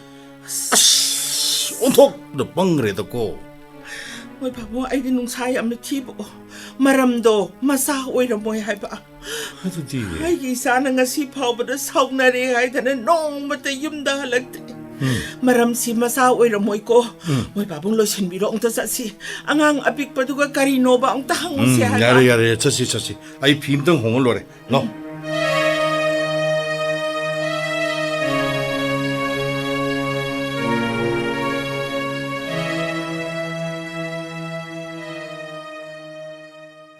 에이 자토이 cây 동노래 하 cây 동노래기 하이바 하유니 빠다 하유니 cây 동노래기 하이바 na khoi bu khat na bro matai manau hai ba se khat na ba yaw da ba na te ado nang bu yum da lak pa ya dra hai ba isun nu pi di ka tai 숭람바네 이마. 이마, 바보. 와리 사비라모. 아이 잠다 로로기. 에 야래다 로로르는 이차시디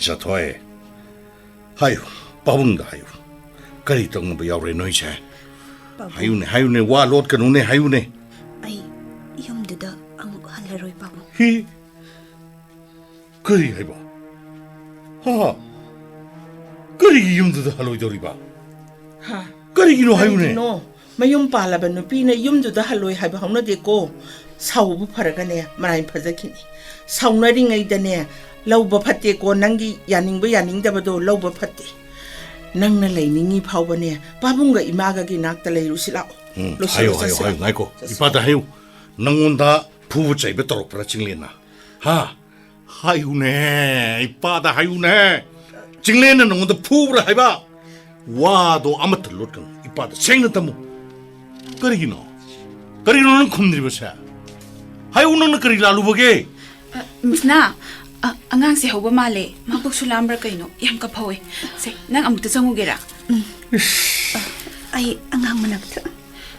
Babu, ima, adugi wado, Misna na songhai hairaroi. Ay haizagi ma. 그리 하이바 에이 이샤토이나 아쑥 와나 강한마바 톡더 벤키드레다고 Thadoi summa bra nang na hari ba mayam du bo Asumban. ha singlen si drug addict ni hai ba am tayo adu di isada doklam na ot ba karino ne tari ba pau si bo imagi bema karino ne nang bo 마마 뿜나 먹신것이 에코기 이라니 영어 karino ne 까나노 까리노 티드비리자 타저루버기 마히니네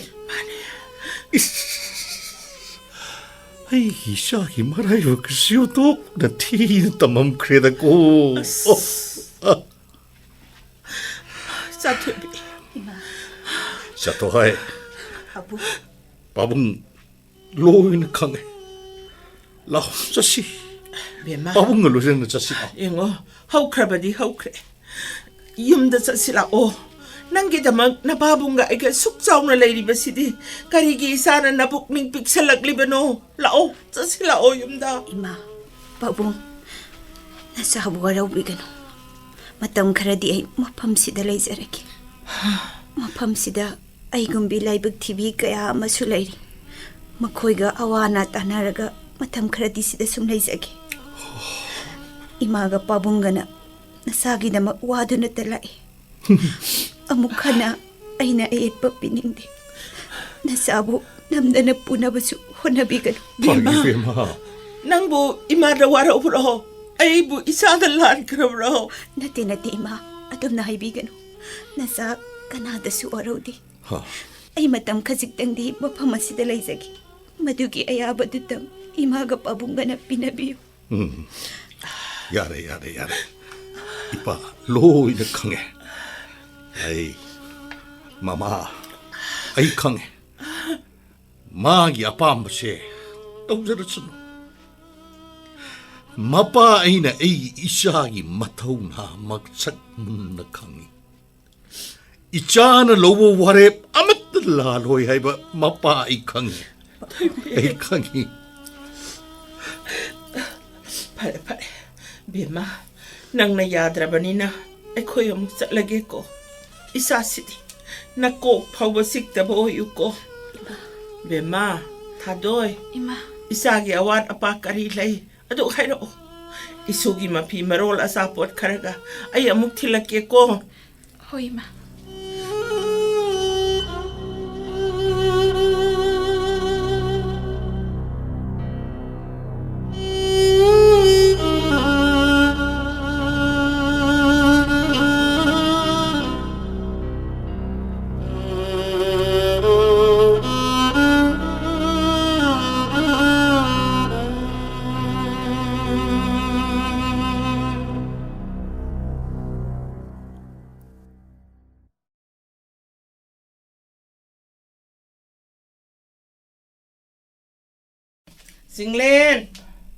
Singlen. Kanano, kanam talay tribasibo. Singlen. Kanano, kari haige.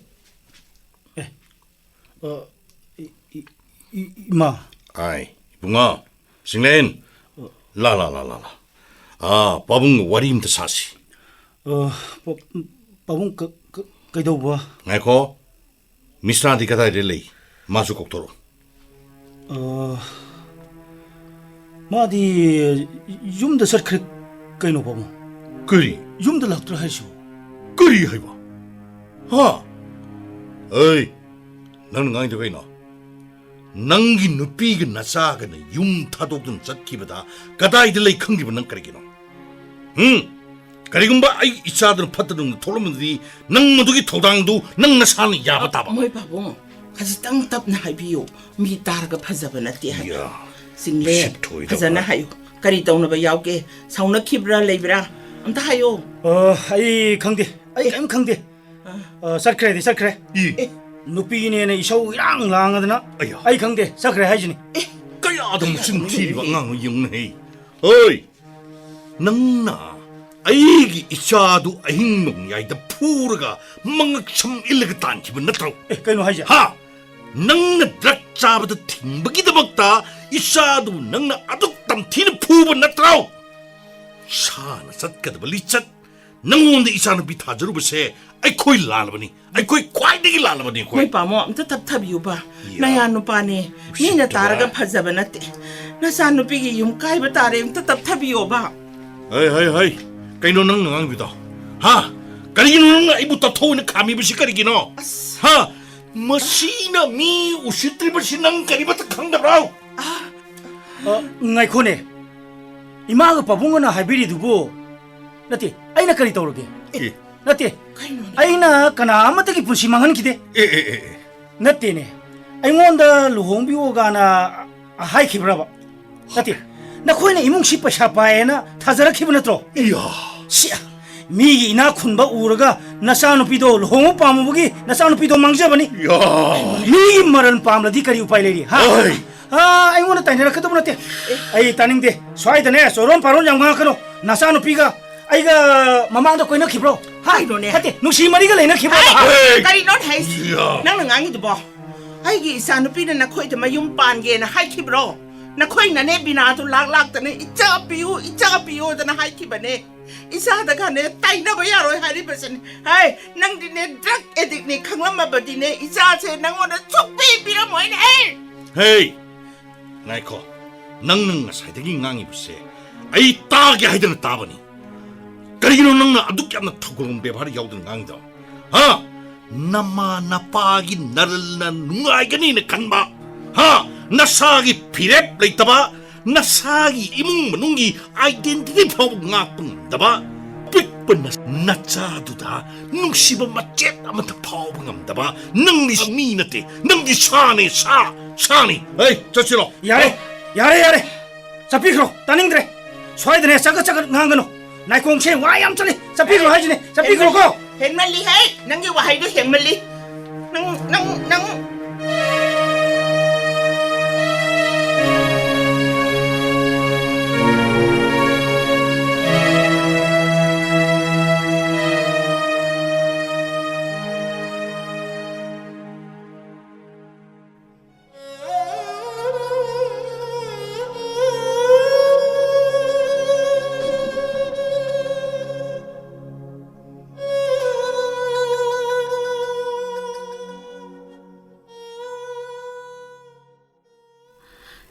Misna, kaidauragi nangbo kaptana talaridubo. Mafamsida lakpa tha phazilakle. Nate nangbo nasado inung nungaitabro. Thadoi, ai wakhalse yam wai. Haifam dofam khangthi. Ima pabung manakta hanbasu haningde. Makhoina ai ubada nungairo. Ai kari tawgadabano khangdri Thadoi. Ai wa ma haigese. Mioi bai khoise isana hinaba sinphamdo oyo hai. Aina social work tawba pambanani. Ai home masi chalairiba. Aduna ai masida karimata wade. Aduna Misna na pamjaramba ima pabungi manglan mangpauna bangam khidrabado. Amu hotnabagi isorna tanjama pirabani. Thadoi. Aduna nang MPSC thana batawsi. Nangi study material atay any requirement ay mating panggi. Thadoi. Madubu yakidrane. Kari yaroy duno. Isa hamasu yaure. Magi senabagi matamga ay bomuk larik bamay unsin bangam kidrane. Kari gi ngamoy duno. Nangi na ringjel ay khange. Nang na tawgi khankiba nang na loina ngamki. Nangi dedication ay khange. Academic career da nang na class da rank 1 ta da ya dena ay hingnung thil hotna khibado ay ngasi su kaudre. Thadoi. Hawjik su madugi na thawna do kari gi lairoy duno. Aduga angangi wadi nang kaimata khalono. Home sida aikoi laiba mayam sina ngayak lokthok pibada karimata waroi. Thadoi. Thank you Thadoi. Aingonda thawna happy bagidama. Thadoi. Nangi wahi si tabada ay amuk khana hotnarage khale. Ay ninghanararoi Thadoi.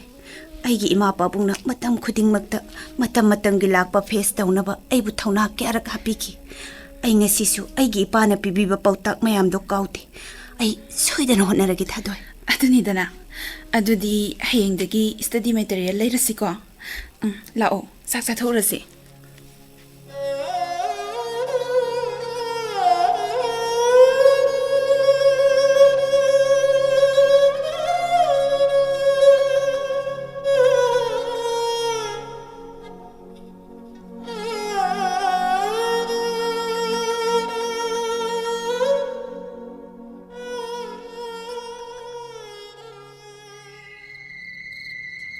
Hey!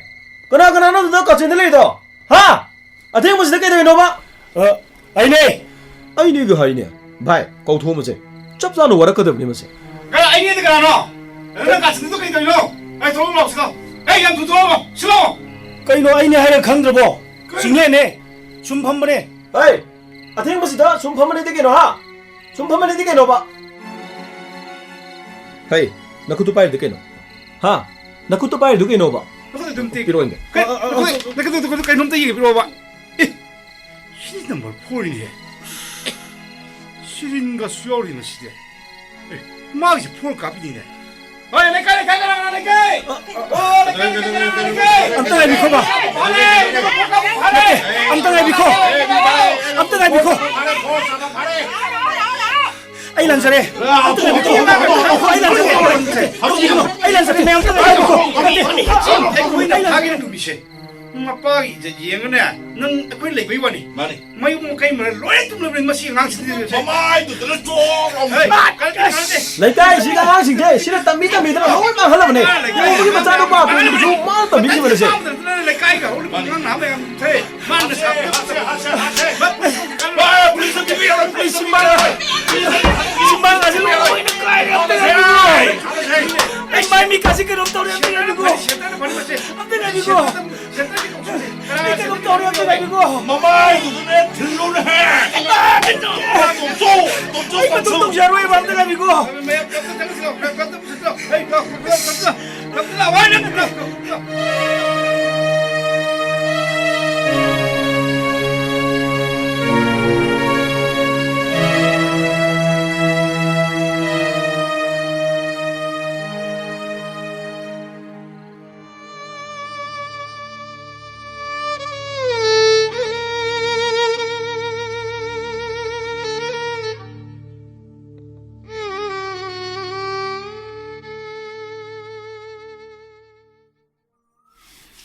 Misna, nangi ngasi interview kamdokige. Yam nungaiki. Oh, Khangdida kari thoklagaba Thadoi. Ado handaki nangi home gi fees do nong nidang leraga piregi ko. tuition gi angang makhai su paisa amta pithonaraktri nong nini di ngai biro ko Misna aidi onthong nei kai khre nangna home gi fees bi basi lauroi su ya de do nangna sumaina ayuk nungdang angang tuition tawraga wana hotna base ai phawbada yam nuai ti yaradi nangbu piranu ba kainu Thadoi nangna hari dubu nangna phi lauro harabadine ai sakhrani aduga angang lairik takpasidine knowledge yam hengali masina aige preparation desu mating yam oi financially su support oi aina piriba phi sidi mayam dagi su yam tari sidi aduga home sida lairiba mayam sina isanu pisena biriba se mase yam saukraba mating nakhoi mayam gi support yaudravadi aina exam preparation torumdabasu yai Thadoi hoi adubudi sumeba aisu nangna MPS officer oibudo aigi khwaidagi nungaiba numit haido oidoini madugi numit do isorgi nongdamdagi thuna lakpa oirasanu ko hoi isorda thajaba thamsi ngai khone atai lairi wamta hangine kaino yam koinaga hairo ke tergi nang tamo jinglen ga hanjina khidoiraba Thadoi madudi oi thoklaroi ai maga karigumba mari amata leitre Misna divorce ki petition thakibani hek yabaga ai losinarage khali aina tabada ma correction home amada lei haina tai mana pharaga nisa jaba toklaga hanjina doiraba na chama su leibanina ko he khaina basu yaroida Thadoi mahak nisa sai hebase khangna ai adomak mana phuwa chaiba namak khangduna leirakibani Misna nisa sabadudi noma phakibe adubu mana aigi ma pabung da yengliba mieng aigi punsina mabu khak ngakpiba ngamlo aigi imung manungi ikai khumna ba leitaba yumdudane ai punsigi amuk kana khongol tararoi Thada phare se nangna haido loin chumi nungsibadi chinda haiba laibani thamoida respect phaudradi madugi nungsibado kuina chatloi phare nang lairik ngai hang ing horo ko ai kitchen da kari ora pa lairige na amta check tawrukige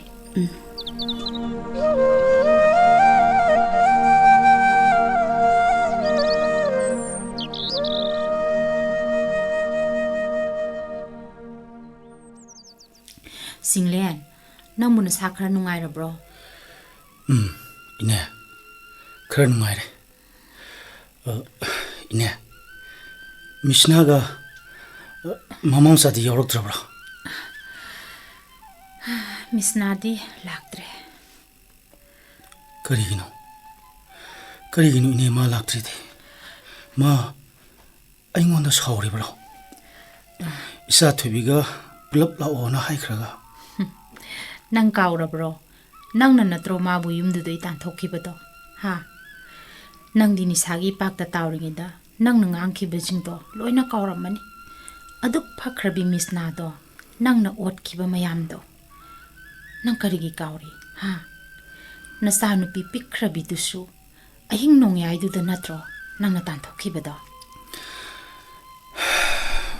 ine ayam lan kre aigi mungbu aigi khutmakna tumna ba manghan bane ine ai Misna gi mafam da yam lan kre adu ine hayu ai hojikti wakhal yam tare ai karimta aran ba tororoi aran ba lambi da su salaroi please ine na sanbi duna Misna do amukta kobiuba ine ma ba amukta kobiuba ai ine gi khongpai ga haijari ne gi buwa hojikti madu oiroi aina ko bai tik sunate ine Memma mama Chaothoi gi mamangdane ai yami kai makhoida mo hana Misna piu haibagi thauna leite nang ai gi yani pani ha nangi yum kaiba aisu yengba ngamoi adubu ibungo hojikti nang wakhal taraba natro ha Misna gi manakta satlo adugane phajana haijau mama gi inega da sune yana na ba makong pairaga haijau makhoida ngakpiu haijaru so koibungo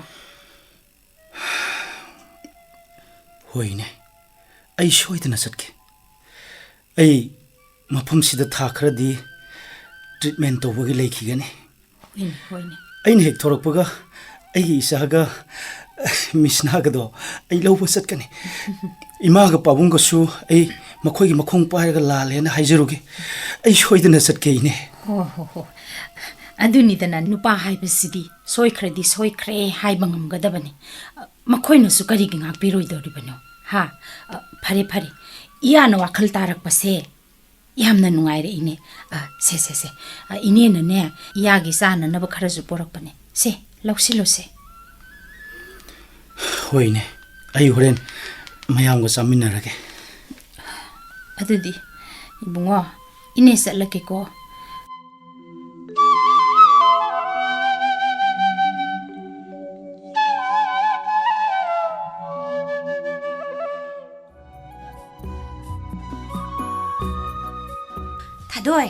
Thadoi 하이마 Thadoi kadom sakre masina mo kaidaurage ba yam harawido Thadoi I MPC exam clear oire ha I clear oi Thadoi kari haiba clear oire haiba hoi Misna ay yam harawi ay sidi ay dagi nungai ba numini Misna hoi ay siyam nungai Thadoi kaigino nang kapido kaigino Thadoi Misna nungai bagini ay siyam harawi Misna Thadoi ay pam khangdana nungai Misna Thadoi ay punsi gining jarakpado ngasidi thunge ko ima pabunggi manglando ngasidi mangphaunari ko Thadoi ima pabungda pau hai khrabro phone tausira makoidi tabada harau mandana wan thakrani ai phone tauge ko tawgono Thadoi tawgono hairukino ai training loraga ima pabunggi nakta satke madu phawbadi ai haikiro haigeno Thadoi hoi nang yadrabanina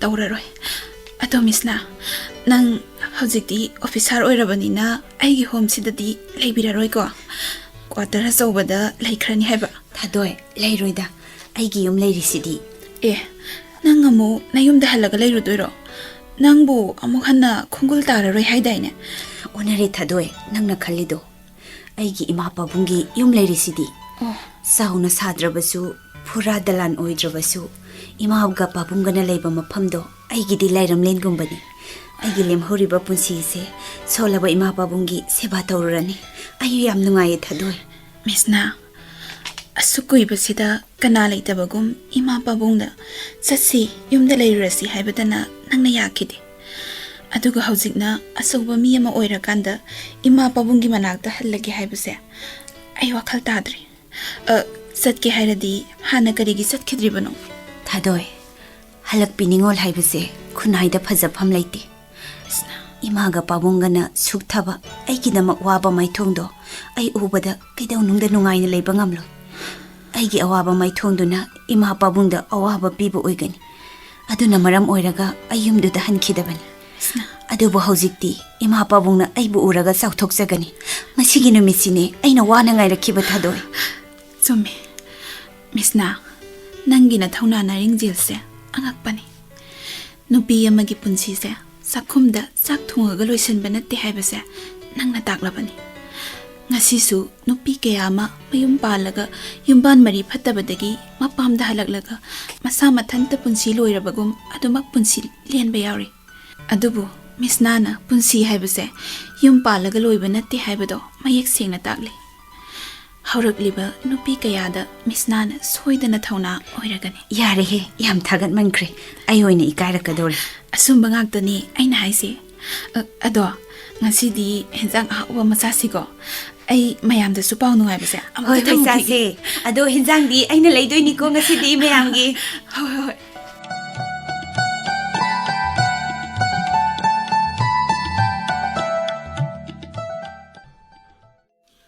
hoi baba sak suning thina sade nasato sum sunjalla ani Mama ai saning thaning ba mat ta phawde adumaina kayam kuina leidoino wakhal nungai traga sak ta taina bino ai atei lai nangbu phone to haibu du tawdra bro hish isa thoibido amuk tang nak labasu phakadabani masu Mapa aingonda warukre. Tawi Mabsune, home to the Unagi Haidana Sangubani, Halakti than a hector unadana lai. Hayang dine, I soy than a satlagi. Moy babung sungam ladi, Nahtang Satlusidana. Nasunupidu sune, maroon to on talk Nasunung side. Isanupina angang oiling a gidugane, sap, hekmana zani. Hoine. Aiju satke, aiju uningi. Ngana talaga nga nalaksi. Kanano, get lom the mikra sanga isibo. Sipay suyawi. Moyam yami mi mo ba. Ha, kaday no ne. Kaino sipay lai hai sibo. Kana karito uyaw sidi. Kay no sibo mari. Ay kada. Ay ano tong tapiro. Ay mit kasi masin marang. Somle ese. Kaday. Ay ma. Misna. Ha. Kana kari. Babu. Nangbu. Hey, Chaothoi. Chaothoi. Ipagi mistani ne hey. Isagi pibam sina kari. Babu. Ima. Ay MPC officer ori. Babung ga ima ga na pamjabado. Nasanga sidi oiba phangjari. Kaino tawrisibo. Ay bumangla tawrisibo. Chaothoi. Babung di pungpen pele. Isai batokshi ubada. Babu. Ay sirba suyare ne Chaothoi. Babung ne ning batunge. Babung ning batunge. Babu. Ima nasabong akpi uko. Matam kuina babung ima ginaktagi lapna tumina leithokluba. Madugidamak nasabong akpi uko. Adum na haigano Misna. Lali badi mane. Isagi pukning bukang lutre. Isadi arang ba mangal ne. Misna. Namadi nga singam kay leitre ne nungay bagi. Chaothoi. Nang lali haigadaban nati ko. Lali badi nangi pabung ni. Isagi apamba aning bakari lay haiba pauba hangkidaba. Mama mapani haidana aikoina apamba da isada tawonki. Chaothoi, ngasidi pabung pele. Babu. Matamamata, ay ni miyam mangda ay misnagi pabung ni haidana sagtak pa pamba do. Ngasidi miyam na aibu misnagi pabung ni haidana sakang lagani na ibe ma. Babu. Mama mapagi kwai dagi nungay ba mikup tu ni ngasi Chaothoi na mapa ingon na piri ba se. Babu. Ay Chaothoi na isa oy na pangsa ba se. Ay sarga kut lama pang madong na nungay kre na ibe ma. Ima. Babung ga imaga na ay gidamagda hot na kiba na sa kauzati. Babung na thagi to lop ko na di haiduna aremba matamda usuba zatpa. Cycle amada aibu athapada tuition thinbiba. Noong maraktuda aibu school dagi lauba lakhiba. Babung na noong mata hotel dagi tanza phawba sakhidi. Aigi boy kolom leiba na hena pai haidana. Ay amatta kaudi babung. Chaothoi. Imana nungdang athengba phawba phi sakhiba. School satpa nangnaba hatu imungi thabak hotna na aibu chak pijakhiba. Chaothoi. Imagini haibada phi ani suna inkidaba nasa kaudi ima. Thoibi. Ima ngasi se kari numit no khangbra ima. Ngasi se Mother's Day ni. Mother's Day. Numit asiga mari lenana ima. Image maphamda nasana khudoloina tamjaribani ima. Misna. Malemda leiriba mama oibi khudingda nasana ngasigi khudolase tamjabani ima. Misna. Chaothoi. Imagi Misna. Imari nga sisi manggum na togle ne. Utok nungay redra. Ngasi haiba numit ase. Isa na yung nalagpa numit se. Mapabong ay di taway si taraba sa pela roy. Babu. Chaothoi. Babung. Ima. Aibo muktangakpiyo. Nasa lanjakre. Nasa nangang kibuhay ko di mag-amukta ngakpiyo. Misna, ay buamukta ngakpiyo. ꯑꯩ ꯄꯥꯕꯨꯡꯒ ꯏꯃꯥꯒꯤ ꯈꯣꯡ ꯄꯥꯏꯗꯨꯅ ꯈꯨꯔꯨꯝꯖꯒꯦ. ꯍꯣꯏ, ꯅꯪ ꯀꯅꯥꯅꯣ? ꯍꯥ? ꯅꯪ ꯀꯅꯥꯅꯣ? ꯍꯥꯏ, ꯃꯃꯥ ꯃꯁꯤ ꯀꯅꯥꯅꯣ? ꯃꯣꯏ ꯄꯥꯕꯨꯡ, ꯆꯤꯡꯂꯦꯟꯅꯦ. ꯀꯔꯤ ꯆꯤꯡꯂꯦꯟ? ꯄꯥꯕꯨꯡ. ꯑꯩ ꯈꯪꯉꯤ.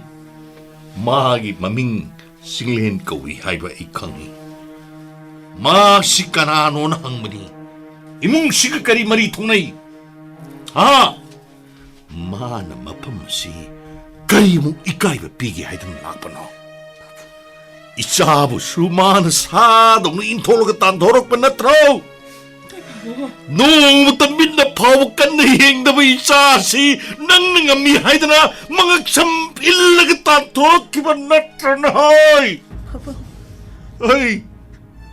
ai mà đâu mà ba môi này cầu một sự cấm ngầm rồi nang mi na te nang ni sa ne sa moi pabo kita tap khabi se mi tar kari kan khidagi se kita tap na habiyo tap Thadoi da ba tasnu mi pum kuding tasnu ma su kanano hai bas kangsu 이자는 비나 육무스틱일 홍어가 슬기보다 마마 마빠 오이바 이코이까지 하루만이 강라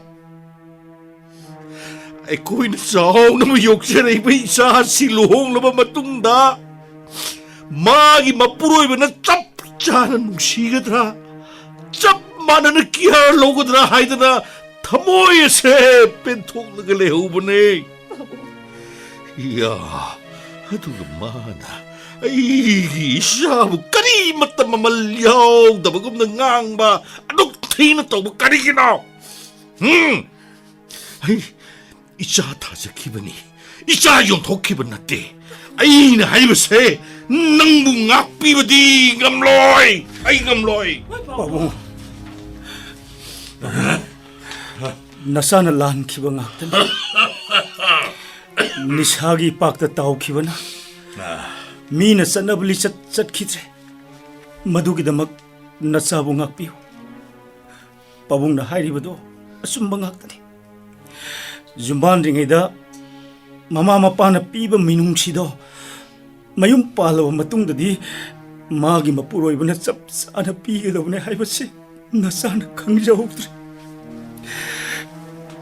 आइगी रालसे अमुक्त ngakपियो पाबुंग इमा नसाबु अमुक्त ngakpiyo nasa lankre मिस्ना नंगी सेंगलब थमोइबु आइना उबो फंगखिद्रे आइगी इरालना Mopa अमदि मचाबु लापथोकना हनगनो मिस्ना तामोना ngasi लानख्रे हाइबो वहाइदुना आइगी पुन्सिगी असुक सांगलबा मतमदो खक हलकलारोय तामोना ngasi निसा चाइ खंगलबा फाव आइगी नुपी अमा ओइबगी थौदांग चपचाना पांगथोखिबनी पिकलेबा इसासिगी खंथारगा तामोना ngang वाहै पीखिबा चैना खुदिंगमक खांगखिबनी आइंगोंदा चटखिबा लिचट खुदिंगमक आइ खांगबा ngamखि अदुबु moral लेजद्रबा करिसु खंगजद्रबा समजरबा आइगी इमा पाबुंगदा तामोना हाइबिखिबा वाहैसिंगदो आइ ngasisu काउबा ngamदे करिगिनो नुपी अमाबु अदुक मिनुंगसि खंगदबा ममा मपा मचिल मनाउ थादोक्तुना मयुम मकै सागै नतै लोइनमक थादोक्तुना अनौबा पुन्सि अमगी मंगलानदा लाक्सरिबा नुपी अमगी थमोइदा करी फाउरमगनि खजिकता खनखिदब्रा नुपीगी पुन्सि से मयुम पालबदि लोइरब्रा मागी अनिंगबा अपांबा मत्ता लैतब्रा तामोना ngasi isa nungsiba फाउरइदो ngasiदगी सही अनिगी ममांगददि कदाइदा लै अमंबा हिंगदुदा ngaksam pairaga illaga tanthorikpa mitkuptuda nangi nachanupi yauri kaukhibra यारे तोपलो मिस्ना आई ताबा ngamagi pangal laisilaktre लोइना पुनमक आइना लानबा ngaktane आइना मिस्ना गी सेंगलबा थमोइबा मसक खंगबा ngamkidre मिस्ना आई नंगना पामदबा अमत तौररोय आई लानख्रे आई ngakpifam thoktraba iral मधुगी तोफम थोप खुदिमक आई लोइना फंगजगे आई ꯑꯩꯕꯨ ꯑꯃꯨꯛꯇ ꯉꯥꯛꯄꯤꯌꯨ ꯃꯤꯁꯅ. ꯌꯥꯔꯦ ꯌꯥꯔꯦ ꯇꯥꯃꯣ ꯍꯟꯕꯤꯈ꯭ꯔꯣ ꯄ꯭ꯂꯤꯖ. ꯏꯃꯥ ꯄꯥꯕꯨꯡꯒꯤ ꯃꯃꯤꯠꯇꯒꯤ ꯑꯃꯨꯛ ꯍꯟꯅ ꯄꯤꯔꯥꯡ ꯑꯃꯠꯇ ꯁꯤꯟꯊꯅꯕ ꯋꯥꯍꯩ ꯃꯐꯝ ꯑꯁꯤꯗ ꯍꯥꯏꯕꯤꯔꯅꯨ. ꯌꯥꯔꯦ ꯌꯥꯔꯦ ꯍꯟꯕꯤꯈ꯭ꯔꯣ. ꯐꯔꯦ ꯑꯩ ꯆꯠꯂꯒꯦ. ꯑꯩꯅ ꯅꯤꯁꯥꯒꯤ ꯏꯄꯥꯛꯇ ꯇꯧꯔꯤꯉꯩ ꯅꯃꯥꯅꯆꯥꯕꯨ ꯑꯩꯅ ꯏꯟꯊꯣꯛꯈꯤ, ꯅꯪꯕꯨ ꯑꯩꯅ ꯑꯣꯠꯈꯤ. ꯑꯗꯨꯕꯨ ꯃꯤꯁꯅ ngasi aina wakal tarakla matam sidadi nang na aibo amuk intok kaisu kaidi punamak aina lan ki manghaktene babong ima punamak aina lan ki mane aisat kragi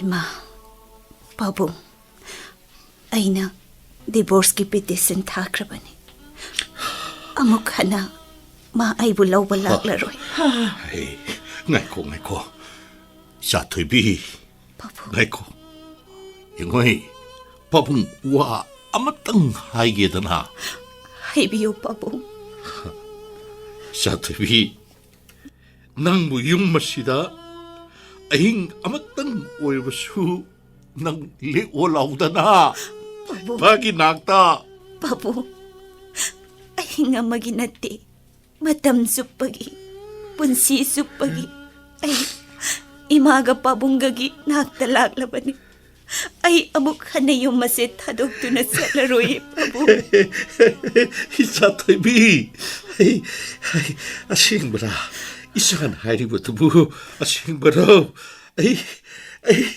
ay mahiyale isapok sa maging mahiyale ay mahiyale Thoudam nungay krita ko isagi wahay si tabata imagi yung sita na amukhan na laklaroy dra kaluredo ma isa na nga sidi imagi Naoyomgee Mamal singlabani nati ma adum na haibigan nasa ay na mapok kaya imagi pa na bang agtatawrabaso imagi Naoyomgee Mamal di kagsing bang amloy ima sidi imaga pa abungga na ayok nung til na midang wana na sa ay gidamagtahon na birakibado kasikdang na sana ning batungan ba ni ima lao imong dasang la sila Chaothoi